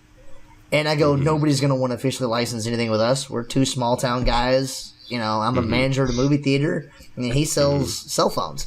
You know? Just sell appliances and cell phones. Exactly. So, I mean, nobody's going to want to talk to us for anything. And then he goes, well, if you remember, I'm the owner of said comic book that may or may not have been reviewed in the recent time. But with that being said, it was like, I'd love my monsters to fight your monsters. What do you mean? Okay. Because now this is like two guys. Yeah. that have mentioned, and like, what? And so he sent me his comic books, and I read them. And I was like, hey, this could be kind of fun. You know, kind of basic stuff, very meta, very, very meta, which was kind of a challenge for us on how to interpret these things. Yeah, but seriously speaking, that's why I've always been a fan of the Fire Beast Oregon comic series. Oh, absolutely, absolutely. And it was whenever I was pitching to Alan all of this, because at this point, Jack and Alan had no idea what I was doing off on the side. I had mentioned to them about Dane's characters from the realm of Goryo a few times, but it never to the extent of what current conversations were. And so I get this stuff, and I had sent it over to Alan, and I was kind of telling him about it, and how I kind of gave him the meta story about how it was a movie that wasn't a movie that, you know, was edited for content and lost and all that, and he thought it was kind of cool. And then he was reading the comic book and is like, oh, now I know what you're talking about. Yeah. And he was like, hey, it's kind of neat. And I go, well, he wants his monsters in the card game. And Jack was like, wait, what? People, have they played the card game? And I go, probably not, but, you know, they're looking for exposure. Yeah, I mean, they're looking for exposure. They're trying to get some help with all that. We're looking for exposure. To have legitimate, like, licensed characters on our hands is like a complete and utter game changer. And so I said that we would love to Christopher. And he goes, okay, well, I'm talking to the creator of Atomic Rex. Have you heard of him? And I'm like, yeah, I know Atomic Rex. I kind of talked to him for like 2 or 3 minutes one year at G-Fest. And kind of sat there and went, well, I'd love to have these monsters, but I'm just a small town kid from nowhere. I'm not even going to approach this conversation. And I spit you not. Like 30 minutes went by. I get a message from Matt. Yeah. And he's like, hey, Brandon, I heard you're blah, blah, blah, blah, blah, blah. And I'm like, oh, crap. Yeah. And so, you know, we blinked an eye a couple of times, and then we've got 3 people that are like wanting to license their product with us. And it was right around this time Zach Cole was getting ready to release one of his new books. Right. And Zach had actually done art for us in our starter pack. Really? Okay. Yeah, he did some of the mechs for us. And he did the Biolante. Biolante, Gagan 2. Yeah, he... okay. He's done quite a bit. And actually, his art was the cover of our rulebook for several years. Okay. Which was really awesome. But he'd had his book out, and I had said, hey, we're looking at putting these characters in these card game. You're getting ready to release another book. And I had already bought his other book, or what have you. And I go, would you be interested? And he's like, yeah, I'd love it. So we kind of approached him with it, and he sent us a copy of his book, and we all read it and went through it and everything, and we started designing these cards, and we sat down and went, okay, how do we go about this on a legal matter, And so that's a big thing. Exactly. So we kind of wrote up a contract, and originally Dane was just looking at like cross promotion. He wasn't looking for anything, and so I go, Dane, these guys want to be in the game as well. This is what we've agreed with to do with them. I want to extend the same agreement to you. Are you interested? And he was floored. It was like, you make some cards, I make some books, and you do your thing, I do my thing. And we make magic happen. Exactly. And it really kind of changed the way it was to be done. And so by like mid-November, December, we've got 4 authors with original content that have, 3 of them approached us directly, and no idea about what any of this is to do for us. And so, we kind of kicked around some ideas, and then, we all came to terms and agreement, and then we just started plowing through making the product. And the authors so far, the originators, had been pleased with the content that we've created for them, as in the representation of their monsters. And Jack, I know, had a lot of fun designing some of the new cards that are coming in. Alan actually took on a big chunk and designed quite a few of them. Yes. Which took quite a bit of weight off of our shoulders and freed us to do some stuff. He actually had to go through in some cases and create from the ground up, because in some cases we would have like a picture and a name, but they were just kind of reference pieces. They were never like in the comic or in the book, and so we kind of had to expand on, and so we got to kind of wet our feet in helping create and shape these worlds that these other people have. And so that was actually a lot of fun for us as well. Right, because I know it's like several monsters from Chris's expansion pack are monsters that have only been depicted in art and were never featured in any stories yet, or were like Robo Triceras was like a brand new original creation that he had, what's his name, Giant Prometheus, were 2 of his characters that he had never drawn up until that point. They were names, and that was a really big challenge for Alan outright. And then because there was no source reference material. Exactly, and so it really got our feet wet. But then it kind of opened the door and went, "Hey, we're completely capable of creating monsters from the ground up on our own." This kind of proved and showed some stuff. And and so now we are in this, transitionary period that we're in the wanting to go from the fan game to a legitimate, hey, this is a card game. These giant monsters, these licensed products are in the game, but then they've created their own monsters and such as well. And with the way things are shaping up and going, we've got quite a few years worth of content that if people are receptive to it, moving forward is going to be really awesome for us. Yeah, absolutely. It seems like this could potentially like reach out to new people who are also looking to get their original creations out there, and could approach you for cross promotion in the near future. You already have so many people going on talking to you, and then I'm sure they're talking to friends. I mean, that's how I kind of became more interested in your game. It was through Chris and Matt's involvement with your game that got me more interested in your game. So it's kind of like the word. It's a really nice way to like spread the word of mouth about the game. Like it's already interesting. I mean, you already have all of these licensed, well, not licensed, but you already have all these popular character monsters from movies and television to get that kickstart. It's like, oh, okay, cool. It's Gamera versus Godzilla versus Ultraman, and like, oh, cool. Here's these new monsters that my friend made, or here's monsters that I made. Here are characters from that book I like. Exactly, and that's kind of the way we're looking at it now.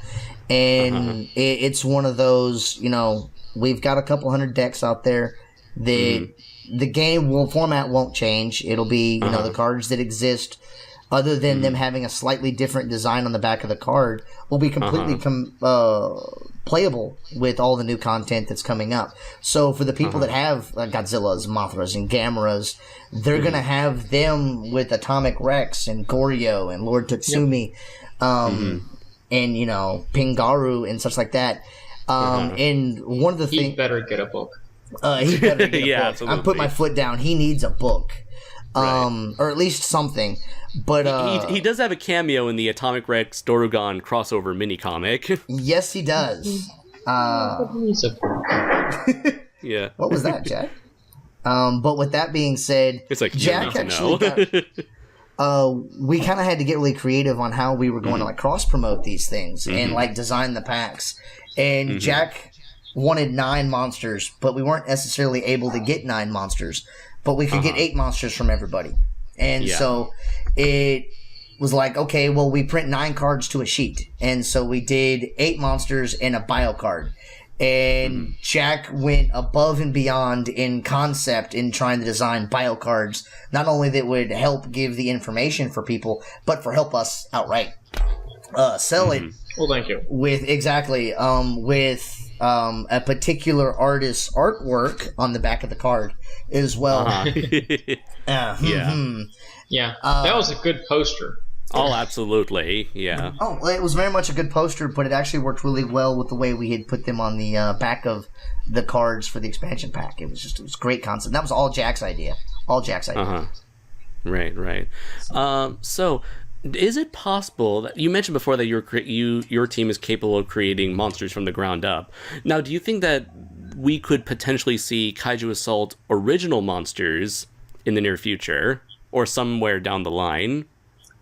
Oh yes. The goal currently, if Jack doesn't mind me dropping this, the goal is Go for it. G-Fest 25, if I have my dates correct. Next year. Next year will be next year's 25. Next year, G-Fest 25, the starter pack will be all original creations. That are Jack, Alan, and myself. And possibly a couple of other guys that are really big fans. We're going to give them some chance to maybe make a card or two. But they're going to be completely under our guys and allowing us to expand and to go into that way. So we're hopefully, if people are receptive, going to maybe be able to make a dent in the kaiju community with more unique content. Okay, very nice. And so, what has been the reception so far at this year's G-Fest towards the creator-owned licensed content? Well, since I talked to everybody, I guess that's another question I can answer. Yes, I was in the game room the whole time. I didn't get to talk to people about it. A lot of people were actually expecting the starter pack to be like Godzilla and Friends because they could see that. But they expected all of the expansion packs actually to be our own stuff.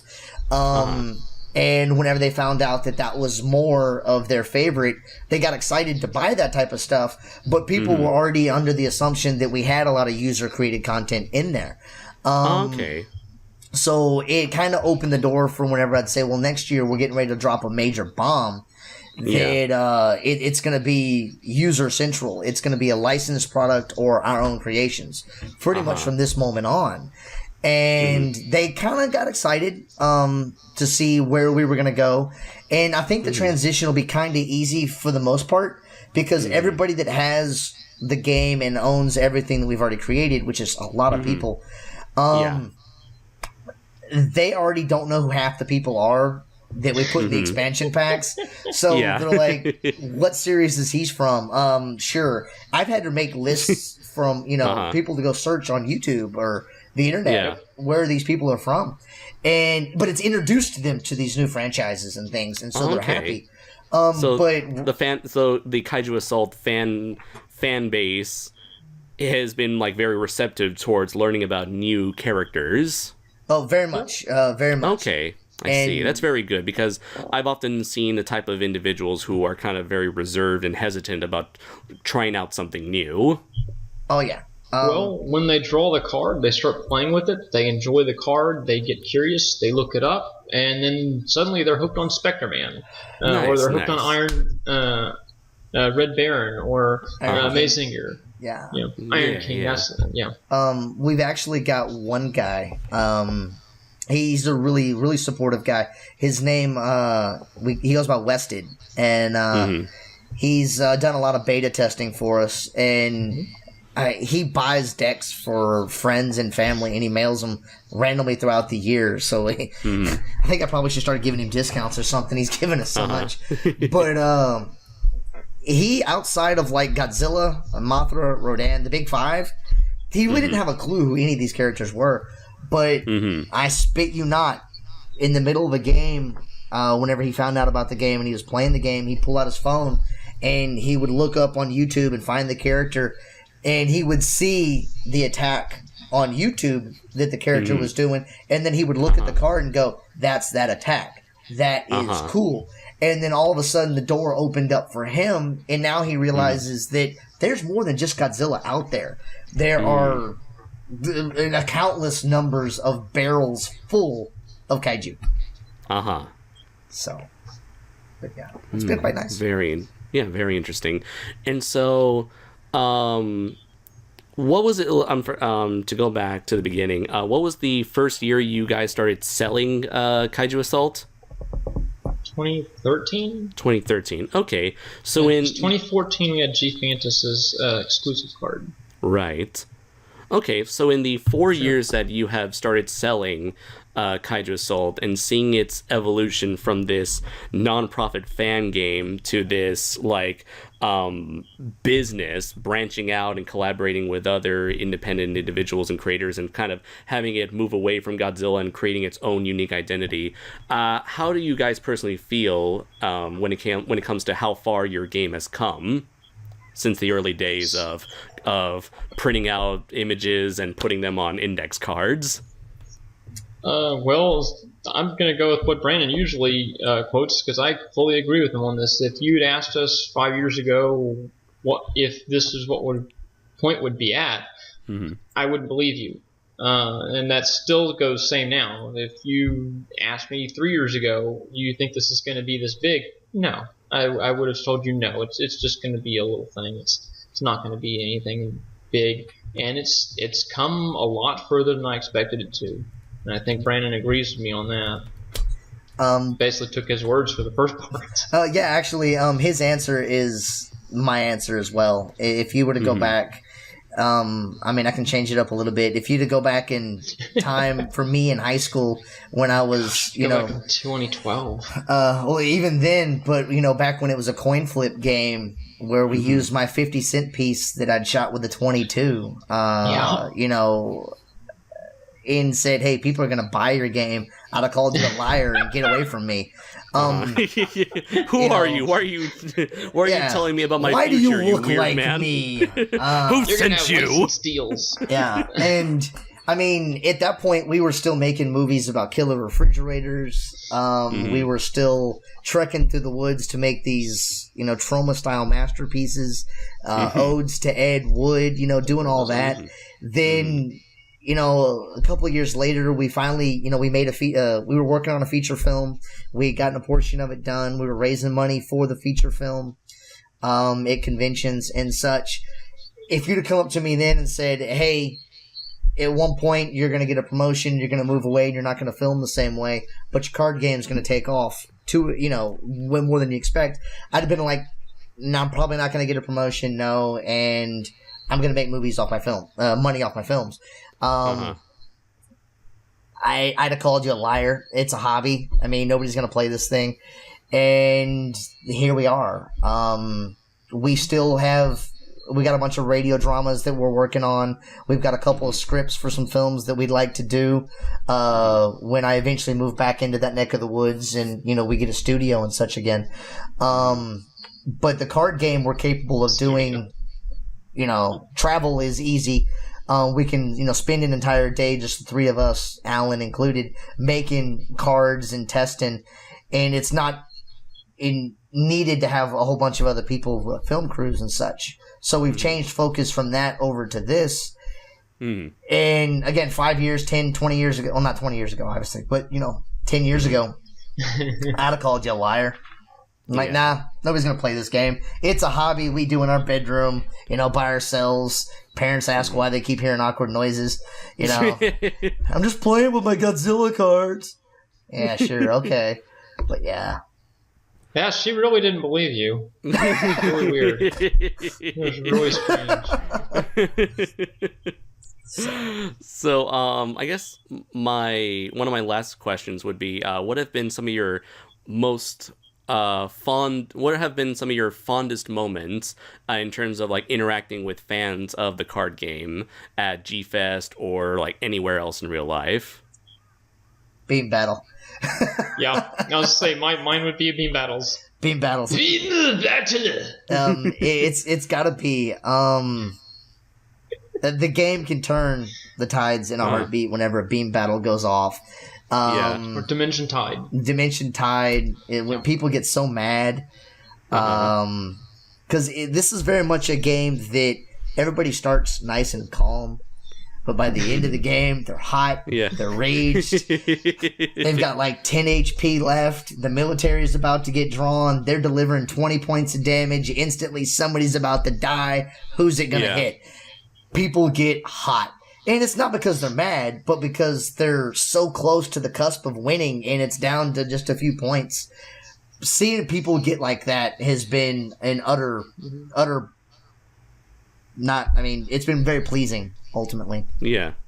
So you get to see them start sweating, see them start jumping up on the table when they roll the dice. I'm going to get you! And then it doesn't happen. Then they create new words. Yeah. Start making up words. Their language gets more colorful as time passes by. Oh, yeah. That's got to be... And I think the biggest memory I have, and Jack, you may agree, outside of beam battles and such, the first year we took it to G-Fest and people wanted to play it. And people kept wanting to play it afterward. It had been a shock to us, let alone that somebody was even remotely interested in our hobby at that particular point in time. So, Jack, anything else you want to add on that particular thing? Well, I will never forget Evan and his... I'm going to grab that guy, and because he's grabbed, I'll use pods. Well, that means all 5 of these hit, right? Suddenly the rules changed and said, no, only the first one hits. Oh, is that how it works? Yes. That's the whole Biolante grab thing is, she defined the story. But, and it's allowed us to create a few friendships with some people that, we look forward to seeing every year. Evan, Nathaniel, some of the other guys that come up and they play. It's brought, Evan may have his own table next year. I'm hoping he does. Yeah, he'll be doing dog tags and such, which we used for the tournaments we were running. Actually, and that's one of the things that we try to do is fans have come to us and say, hey, could you promote this? Or, hey, can I make this? Or can I put this at your table? And we're like, yeah, sure. Because we are such fan-oriented people, we move things over on the table and, we put stuff on the table. And people like dog tags, or which he uses for our tournaments. Our buddy Huber, Nick, he makes UFOs. Made those little Orga space shuttles. Nice.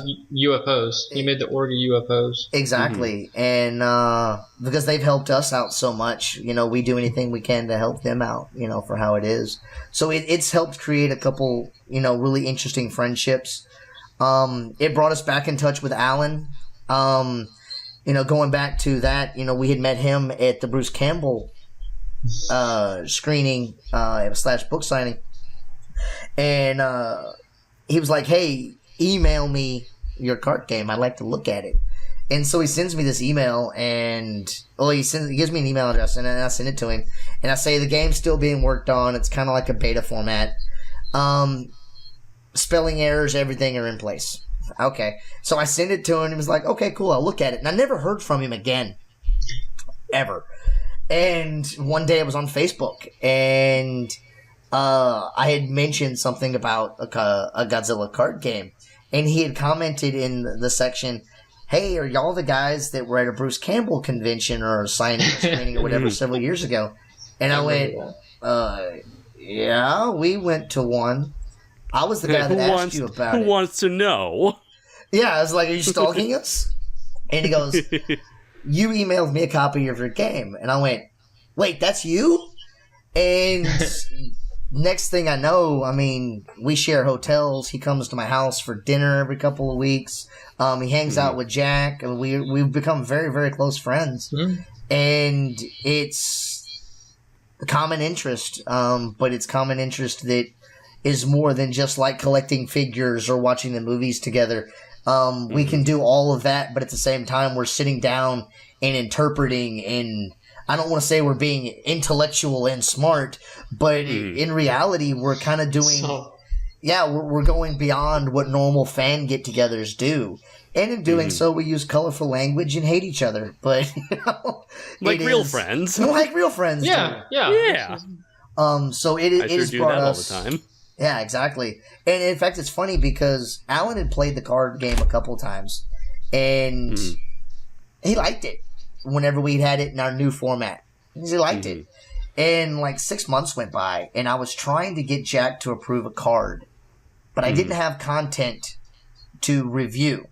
Alan had the content to review. And so I sent him a message on Facebook, hey, I don't have the content. You think you could design a card? You know enough of the format. You design a card, bring it next Saturday whenever you come over? Yeah, sure, I can do that.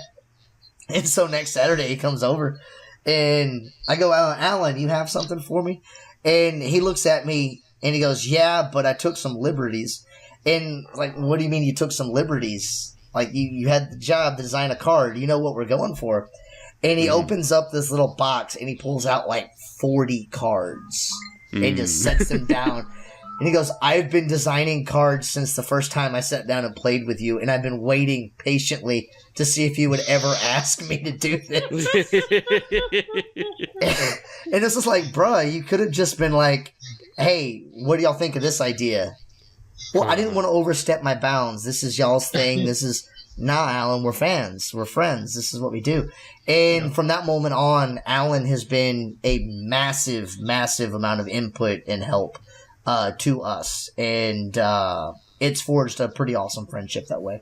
So I'd say friendships actually would probably be one of the best things I could go with. So, well, guys, I am very happy to hear all of this. I'm very happy for your guys' success, and I can only hope that your product can only go further on. Can only grow further from here. So we are now approaching the 2-hour mark of this episode of the Shuwatch podcast. So it looks like it is time to bring things to a close. So, guys, where can people find you guys? And is there anything else that you would like to promote here at the end of the show? Well, I'll let Jack quote the website in a second. We are currently sold out of starter packs. So if anybody hears this and goes, oh, I gotta get one, and you don't have a starter pack, please bear with us. You know, we're going to have some new content and some new stuff up pretty soon. Starter packs will, get situated. All of the awesome people that have approached us about putting their content in the game, Christopher, Dane, Matt, Zach, those guys, have allowed us to not only look at this differently, but has proved to us that we can take this to a really big thing. And they have been very supportive, very open. And for us to have to deal with people for the first time, handling, like, Toho's probably never going to see us as far as that goes. But if Toho were to, see us, we would like to say, hey, they look at it and go, you took a lot of care. We respect what you did, but stop that. We would actually wear it as a badge of honor, honestly, that we got big enough that, they shut us down.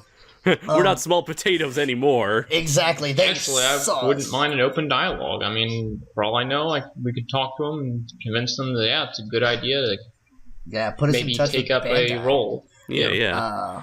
But And it's, even if it goes south, you still have a whole other portion of your game now to build on.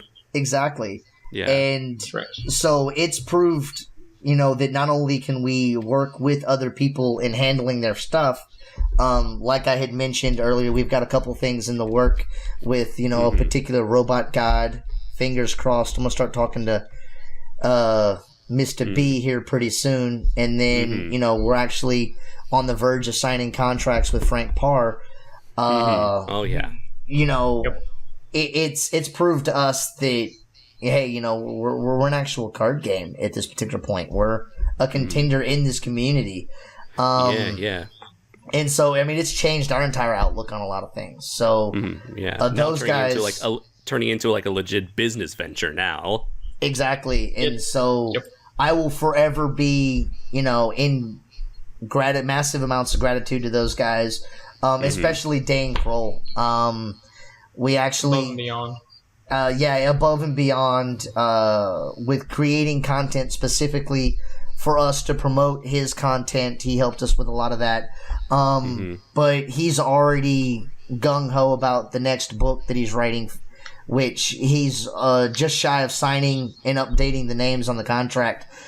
Already beginning that business venture to create a new expansion pack for him. And we just finished his pack. So he has been an absolute blast to work with. All of them really have. But, we're on the cusp of the next round already, and we just finished the first round. So, Jack, anything you want to throw out, promote? Always got to promote somebody, right?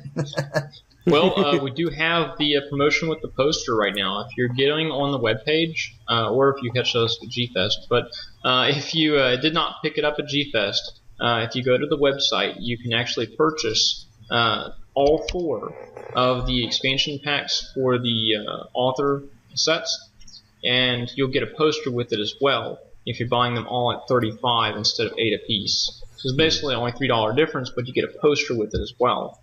And they're getting a portion of all of that. As we stated, it's officially licensed. That is a portion of it. It's all going to them. It is licensed to them. I did so forget they are about, getting a portion of those. Okay, I did forget to ask that question where it's like, is this like a one-time payment sort of deal, or is it like they get a cut of the profits? It's royalty driven. Yeah, we're cutting them in on it. Yeah, every time they're getting 10% of everything that we sell with their particular content in it. So... we're hoping that, that 10% eventually turns into, billions upon billions of dollars. But with that being said... Well... Yeah, right? But with that being said, I mean, it's kind of small potatoes, and I hope it's nothing that they scoff at. But it's given us a lot more attention, and it's, been fun for them. It's cross-promoting. And then they turn around, and they're all taking pictures of all their monsters and their cards. And they're seeing their creations in an all-new medium, and it makes them very pleased. Yeah. It must be amazing to see, like, to help someone have that sort of realization, to have, like, here's someone who made this character from the ground up, and then to see, like, officially licensed merchandise of their character. And I can imagine that would be cool. Yeah, like, if that were to have, like, I can imagine, like, I would be excited to have, like, my character on a card that's like, and all of this is like, we can talk about that. It's like, is there any chance we can get a certain blue robot in there, maybe, and his monster pals, little wink wink nudge nudge click click. We can definitely talk about that. But in all seriousness, it must be an amazing feeling to help people, like, have that experience, to have that, like, that shining, glowing feeling of, like, wow, here's my character now being, like, reaching out to more people thanks to these wonderful guys and their popular card game. And all I can wish for you guys is the best in this current and future business ventures. I'm very happy for all you guys have accomplished. And once again, thank you so very much for coming on to the Shuwatch podcast and having a great 2-hour interview, guys. Thank you so much for this time. Oh yeah, it's been an absolute pleasure. Thank you. All right, then. So it looks like we are now at the end of the latest episode of the Shuwatch podcast. Thank you very much, everybody, for tuning in. So for the last time, I have been Andres Perez, a.k.a. Kaiju Noir, and you guys have been... Jack Armstrong. And Brandon Phillips. And until next time, everybody, take care.